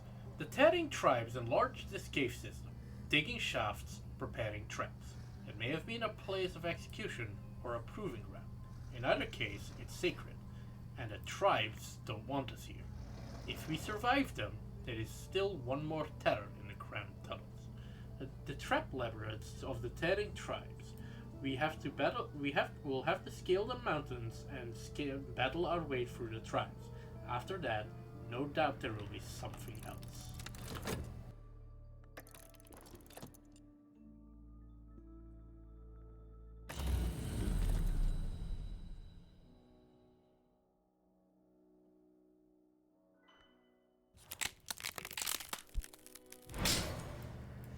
The Spider Door Gates. Last night I came to the Concursum, the Monster's Heart, which has been called the Chamber of Choices, where every path one does not take is a stillborn future. In the sea sky blue of the chamber's light, I saw the sister and witch pass, their four hands weaving two paths to one. I woke with the passions contorted to a knot. There's something I must do. There's always something I must do.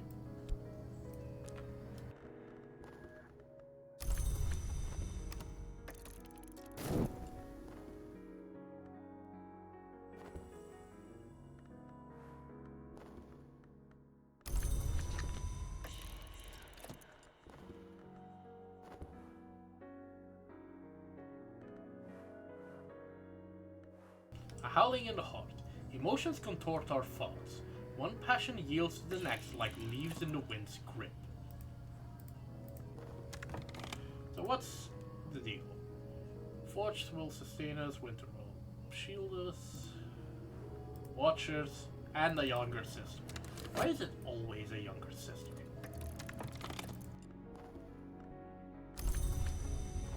Well, that's not great either. Try again, Leo.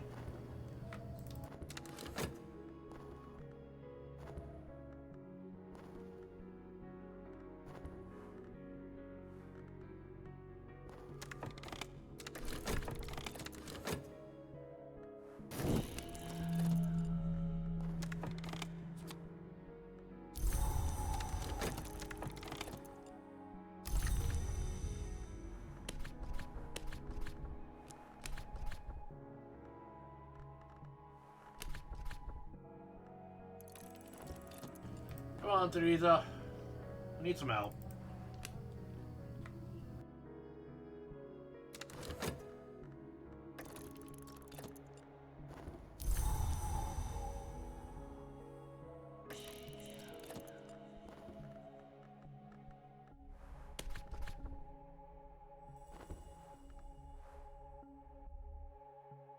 Oh, the friends that we played and the skins that we made, still they drive us.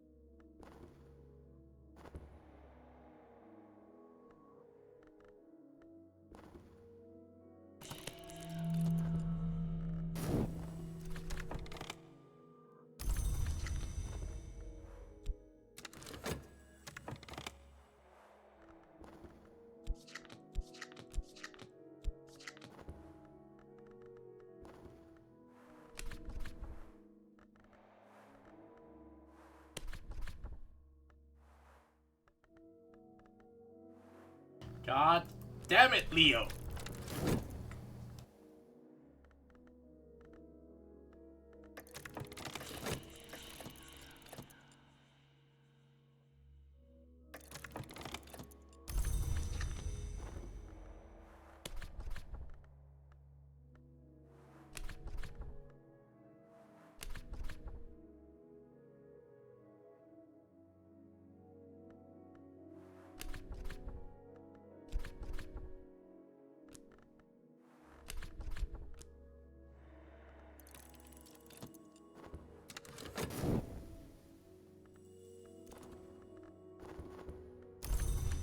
You know what, Dorothy? Maybe you can help. Gonna be too late anyway, but who cares?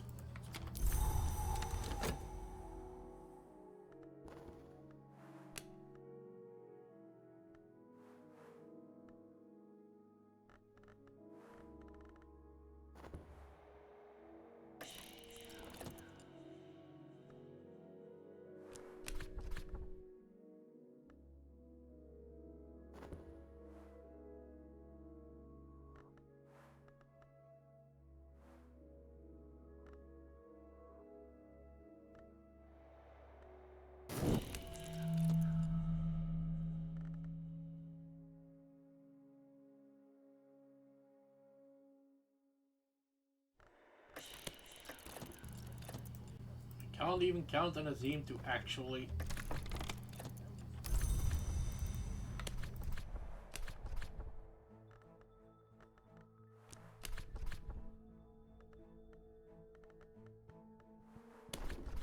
Ah, god dingus.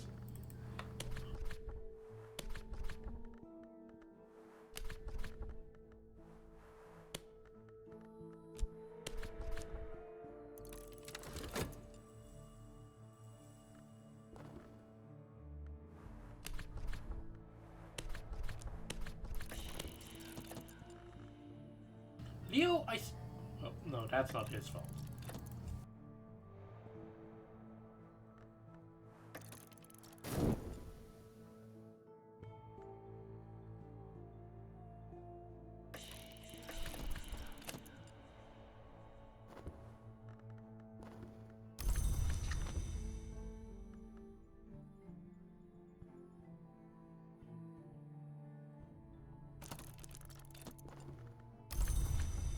That, however, is...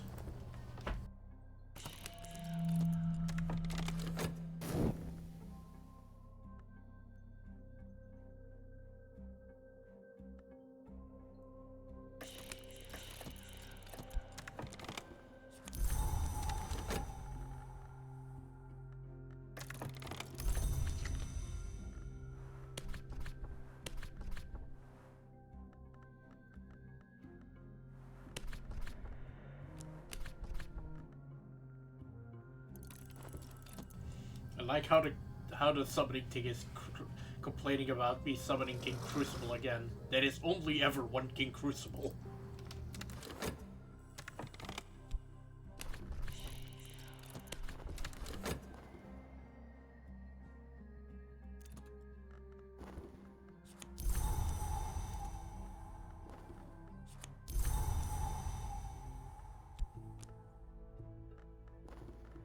That said, I'm gonna keep summoning raw prophets until this vanishes.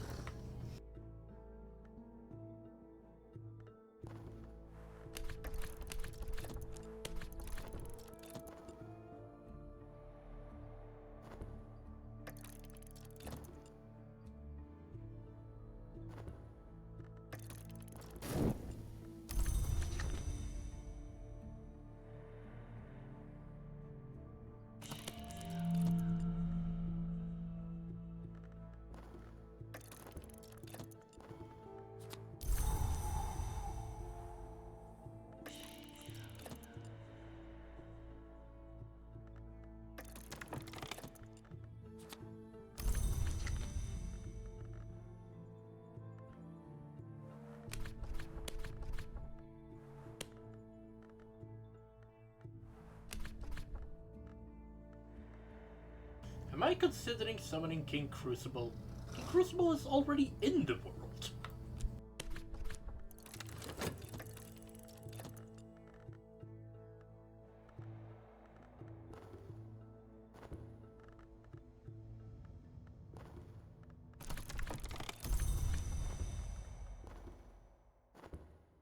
My army of raw prophets.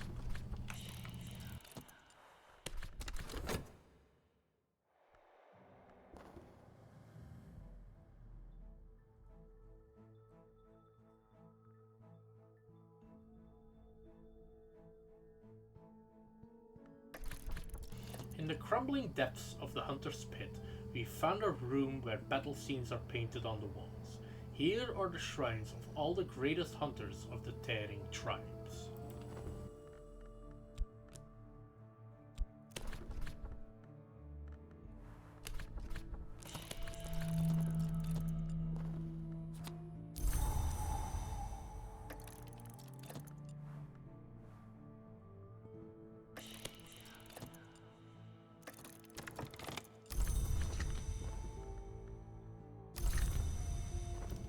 The August Stone.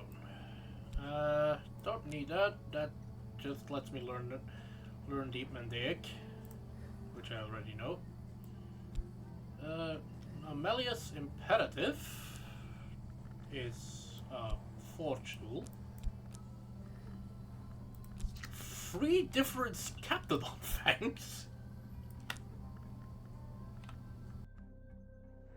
And the Book of Dissolution. Oh, I didn't mean to collect both of those. And the Book of Dissolution, which I can actually read.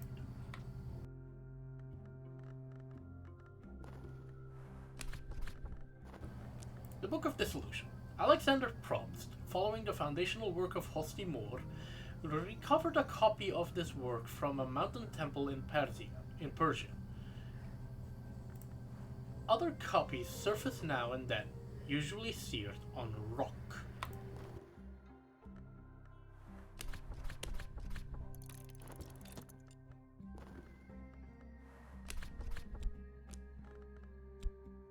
And let's go to the Mausoleum of Wolves. This chilly monument was built long before Rome fell. Stone wolves watched the door.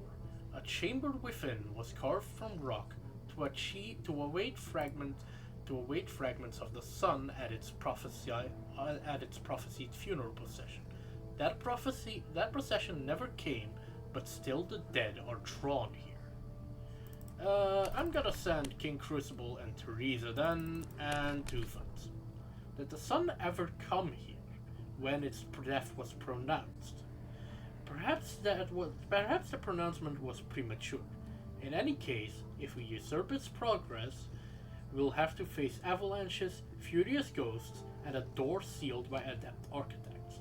Let's be ready.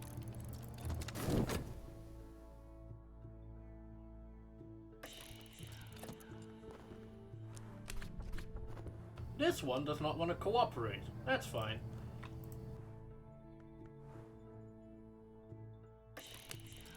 The August Stone. A tremendous bowl as big as a gum, carved from black basalt, with matching incantations in Aramaic and Mandaic. Fortunately, I already know Mandaic because I learned it from King Crucible. Which honestly is easier than finding this damn thing.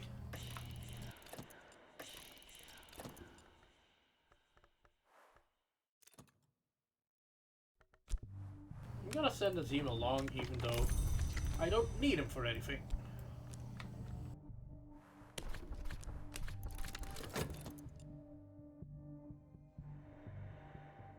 Leo, I swear to God, if you don't... Thank you.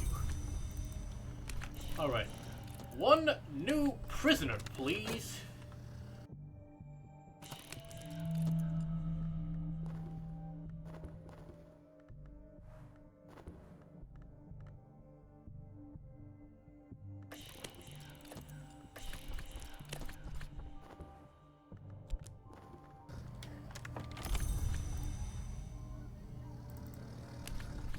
The book consists mostly of prayers to the unburned god, the Forge of Days, which consumes and transforms.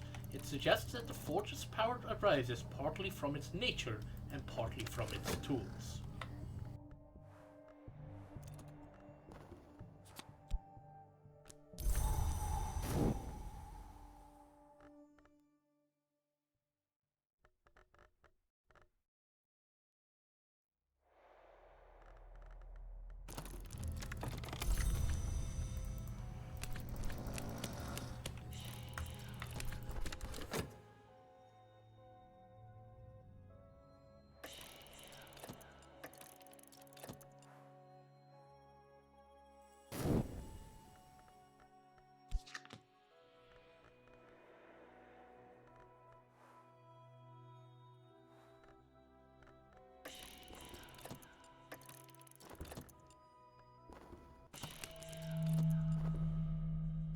no, I am sick. Whatever shall I do?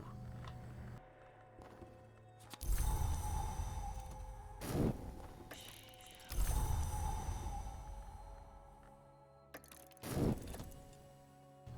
gonna send one extra funds. The book describes an earlier House of the Sun, whose doors and ways were different. It praises the Forge of Days for opening the ways into the house, and for transforming that which was to that which is, despite the screams of stone.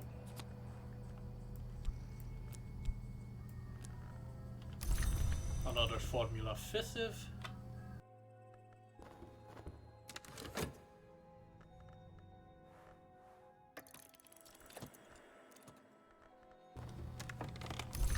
And another prisoner to immediately execute.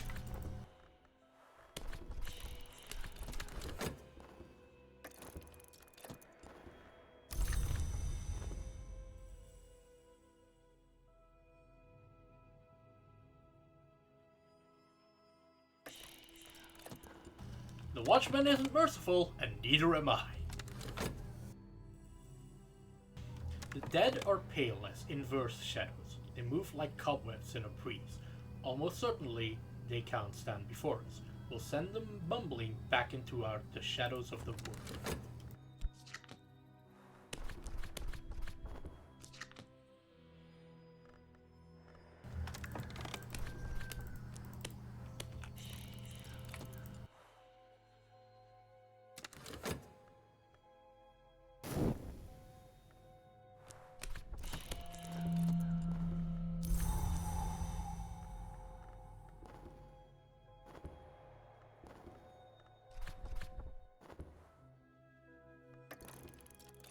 When the dead return to us, they use what matter they can if their bodies are gone.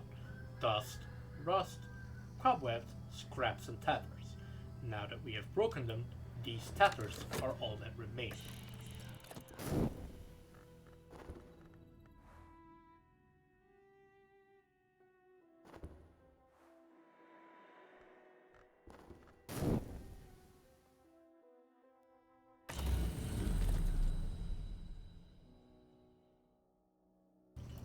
Oh look, I killed someone and I can get a favor from authority. No thanks, I'll go into the Chamber of Ways and get a message. Last night I came to the Concursum, the space at the center of the Monsters which has been called the Chamber of Mirrors. From here the hours may pass to any place in the Monsters. I saw the meniscate rise in the cobalt glory of the chamber's light, dance her live, moon bright, and she reflected my face in her own, and this morning that is all I can see.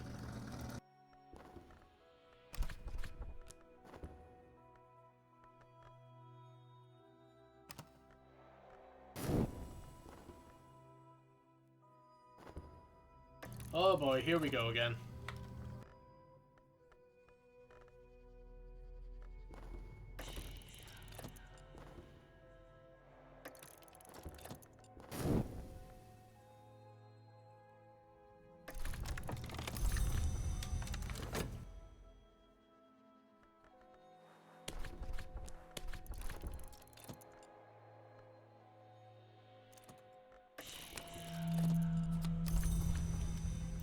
And of course nobody understands us.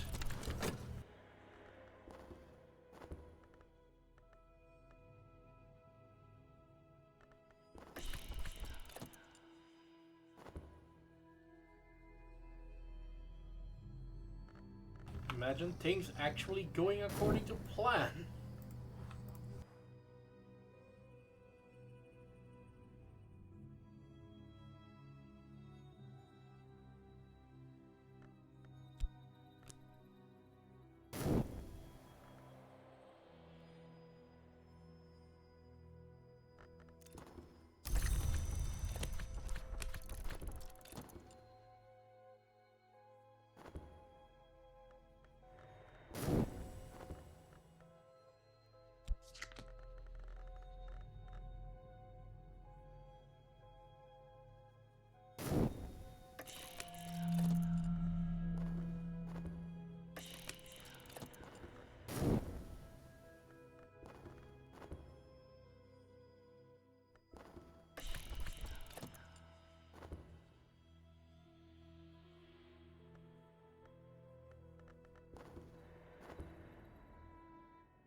can't start painting now because that'll give me fascination, which will advance that, which I don't want.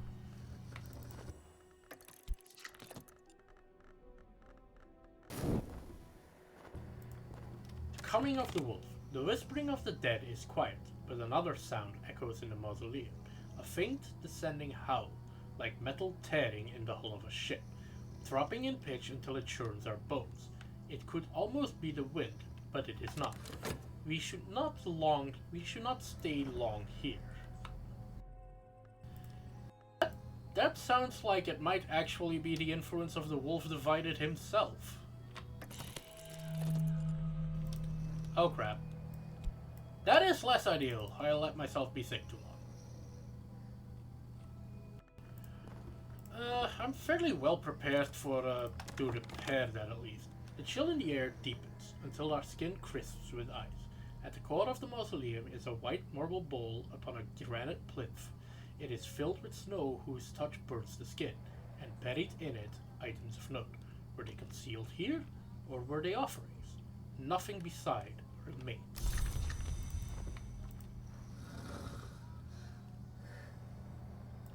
Okay, another thing I don't need.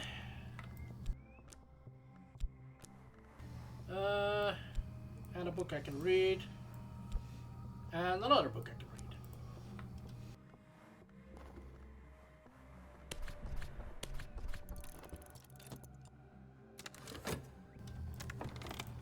read. As the sun has cooled, Joel of the Bridge, a retired soldier and sometimes tollkeeper, wrote this epic poem about Alexander's famously inexplicable decision at Issus to withdraw from the war with the Achaemenids and his subsequent return to Macedonia.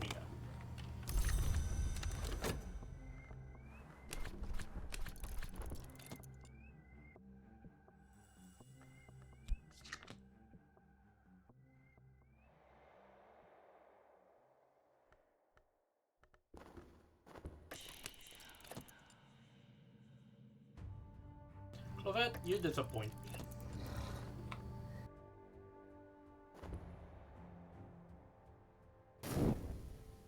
Oh no, a total lack of interest.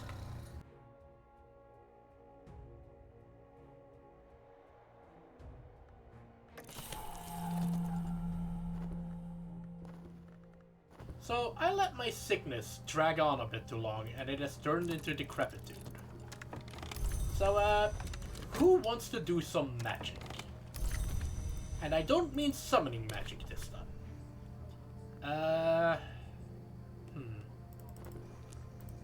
But for that magic, I'm going to need some Forge influence.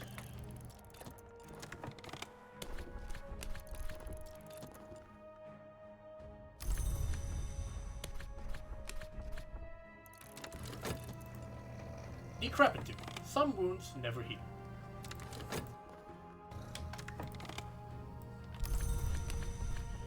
Alexander meets at Issus with Darius, King of Kings, for 3 days and 3 nights. On the first day, the two men trade threats. On the second, promises. On the third, secrets. Darius tells Alexander something so shattering that he retires to his tent to consider matters of strength and matters of mastery. I wonder if that's actually true. Like, that's actually from a real historical document? Actually, I can do that if I choose a different right. How about we sacrifice King Crucible? Totally a normal thing to do.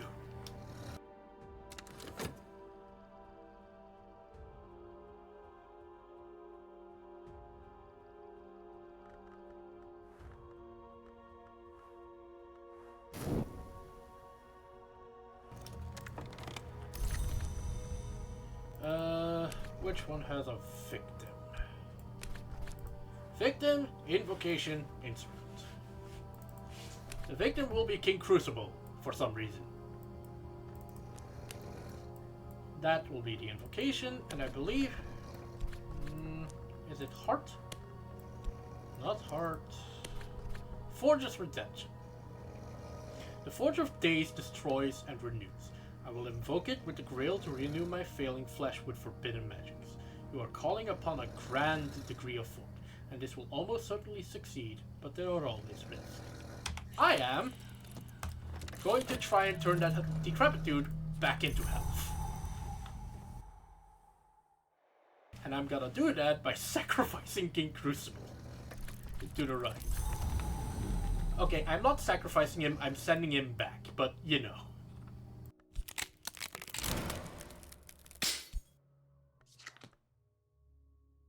It certainly is an implication.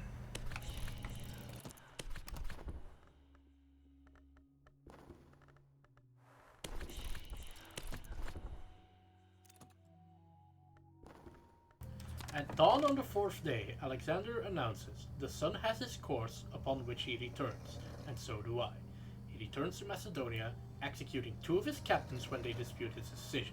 He brings with him the names of a blind god and a rite of sacred betrayal. For Joel opines, without betrayal there would be an end to war.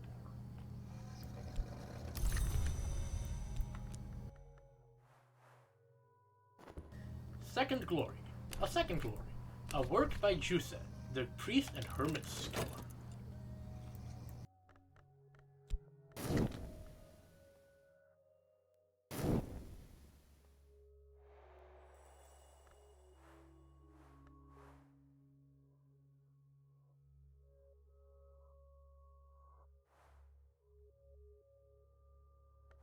I wonder what the point of this secret history is going to 12 is. Because I don't think there's actually anything that requires secret history aspect.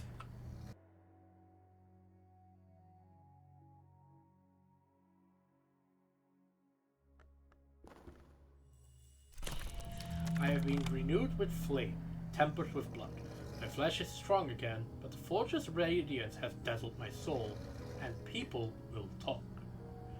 Decrepitude has been transformed back to health, but you've gained fascination and notoriety.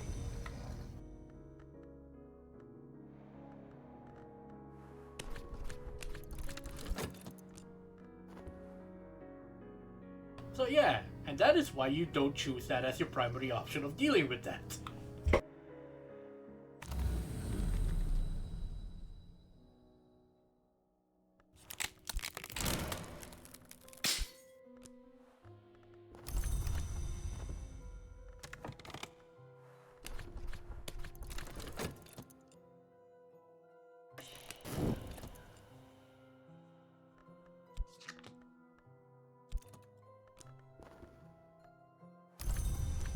Priest Jusa celebrates the extirpation of the gods who were stoned, those hours who preceded humanity. Jusa engages in an apologia for the destruction of the hours. They were old, they were cowardly, they were vile, their time had passed, and it was the shining destiny of humankind to seize the house through glorious battle.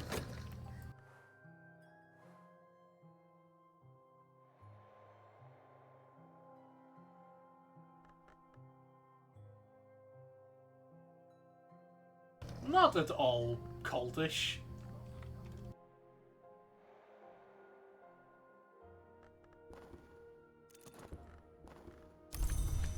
Optimism is the spice that saves lives. If this cycle sended is not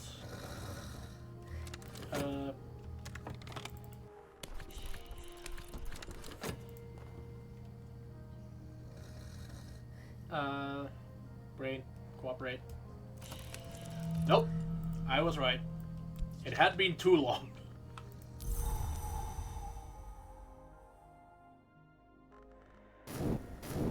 What is this called? The Season of Suspicion.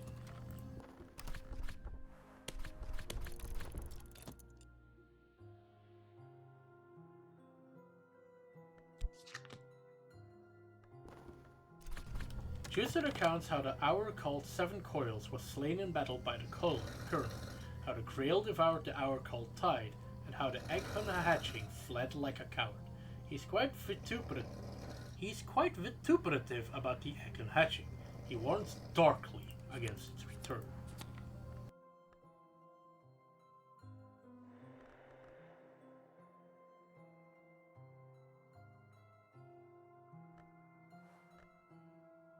Bitter and abusive. Someone take Alexis Kennedy's thesaurus away. Seriously. Oh, look.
Optimism is a spice that saves lives. And oh look, the hunter didn't find anything, so we're immediately gonna kidnap someone.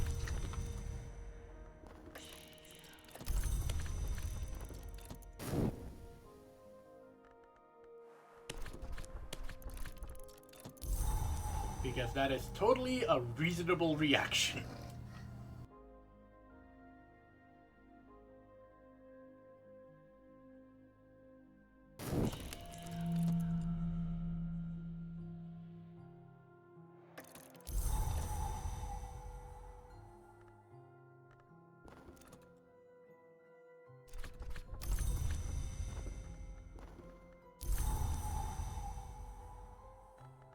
And I'm gonna start making a painting of the Mother of Ants. Might as well.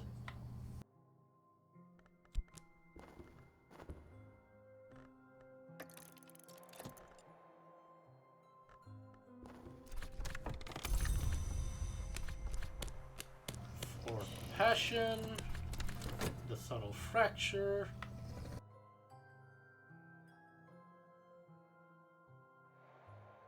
At least I think it's gonna be the Mother of Ants. Might also be the Hornbacks.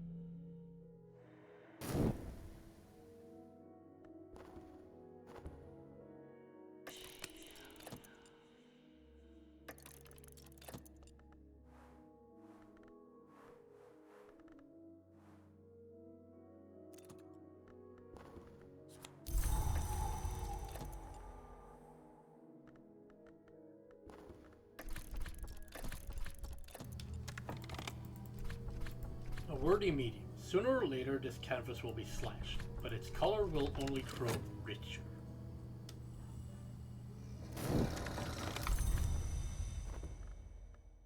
The Mother of Ants. Even in the days of Elam, she had begun to appear thus.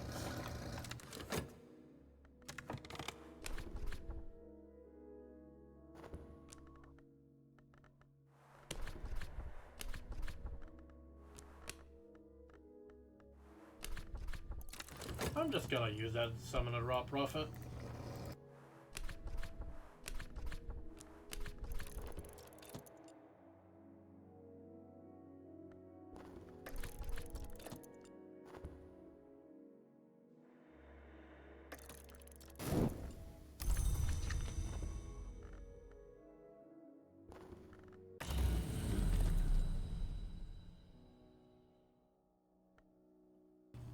Forbidden Epic.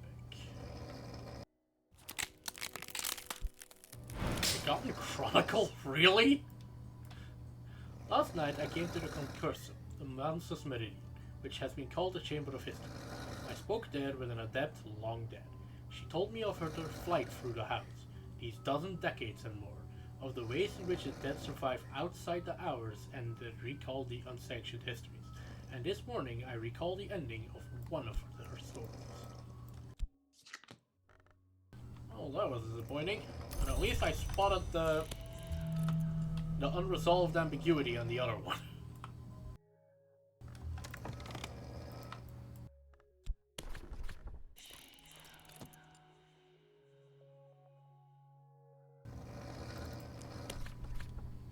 Alright, and I'm also just gonna unlock the Peacock Door. Glass Garden, approaching the Peacock's Door. The light of the divided sun penetrates my dream, but not enough to thaw the long-dead frost blossom of the glass garden. Each step I take crushes another plant to powder. This is the way the brighter hours once came, but now it's silent, here in the clouds.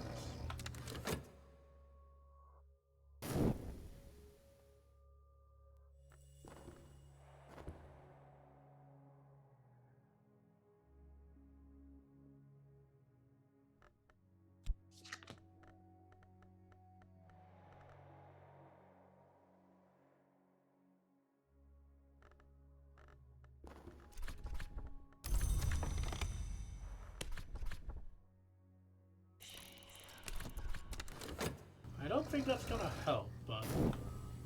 oh well, I did it already.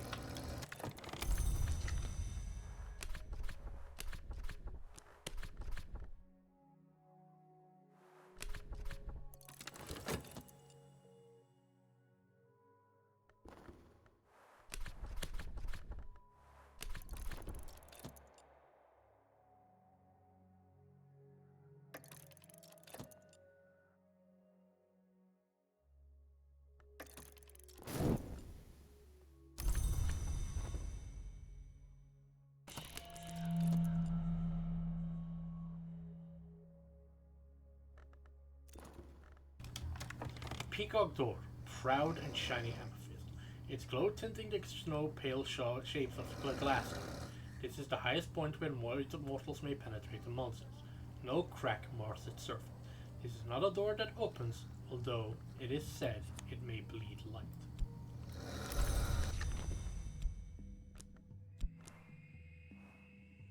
And that is the last door through which I can go. In my dreams, I know the path through the glass garden to the Peacock's Door, the most admirable of doors, the door which shines like a mirror. Perhaps, with the right resources, I can pass it. So the Peacock's Door breaks your mirror every time you need a mirror to open it, and will break your mirror every time you try to go through it. It is the other annoying door.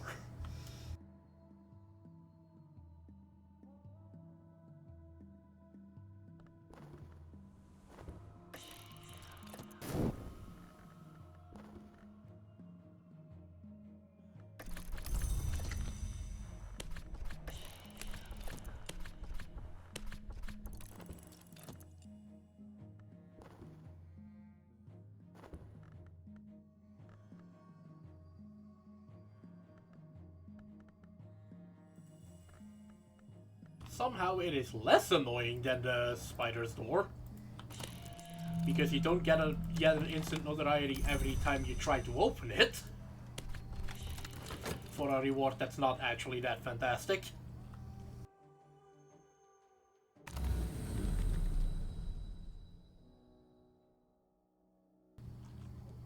But, you know, let's go to the Worm Museum. Oh, also, you just get dread. Fuck you. I dreamt last night of the Worm Museum. The hours have set wards about it and warnings before it, but they have left it open to mortal adepts who can prove themselves by reaching it. Perhaps they hope to inspire revulsion against the things that bred in the corpse of the sun.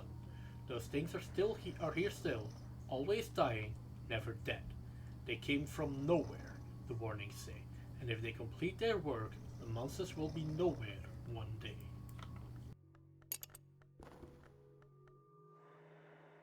Oh, and of course, it broke my fucking mirror.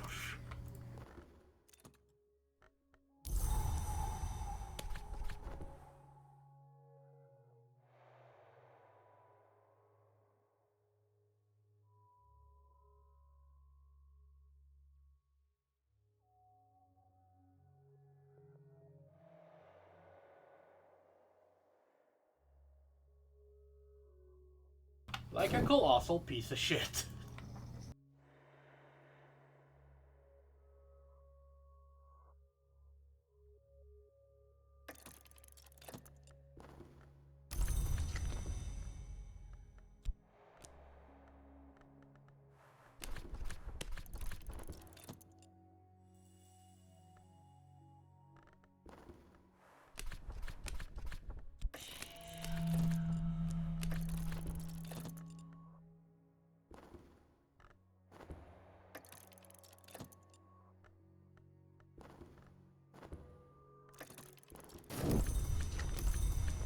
Well, the evidence is gone, at least. Tristan, please repair this mirror.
I'm gonna go get some new missions, and let's try going through the Peacock store again and see if anything good comes out of it this time.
Well, I'll take that.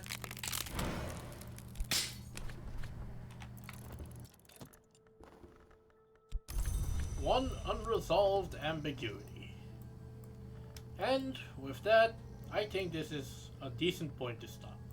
This thread will resolve itself, that I can hopefully remember to heal, and if not, I can just invoke Forge again. This is one notoriety, but I don't have any evidence, so I am safe.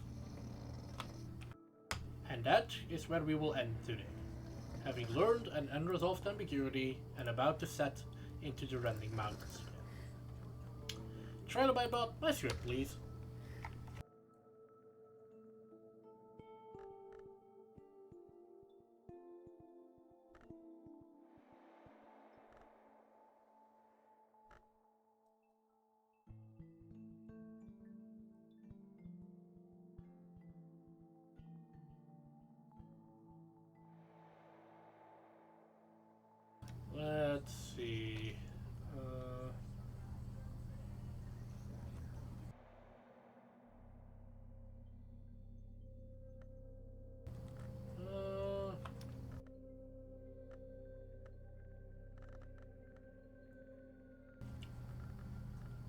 Let's keep it within the friends for now. I'm gonna rate Cloudy.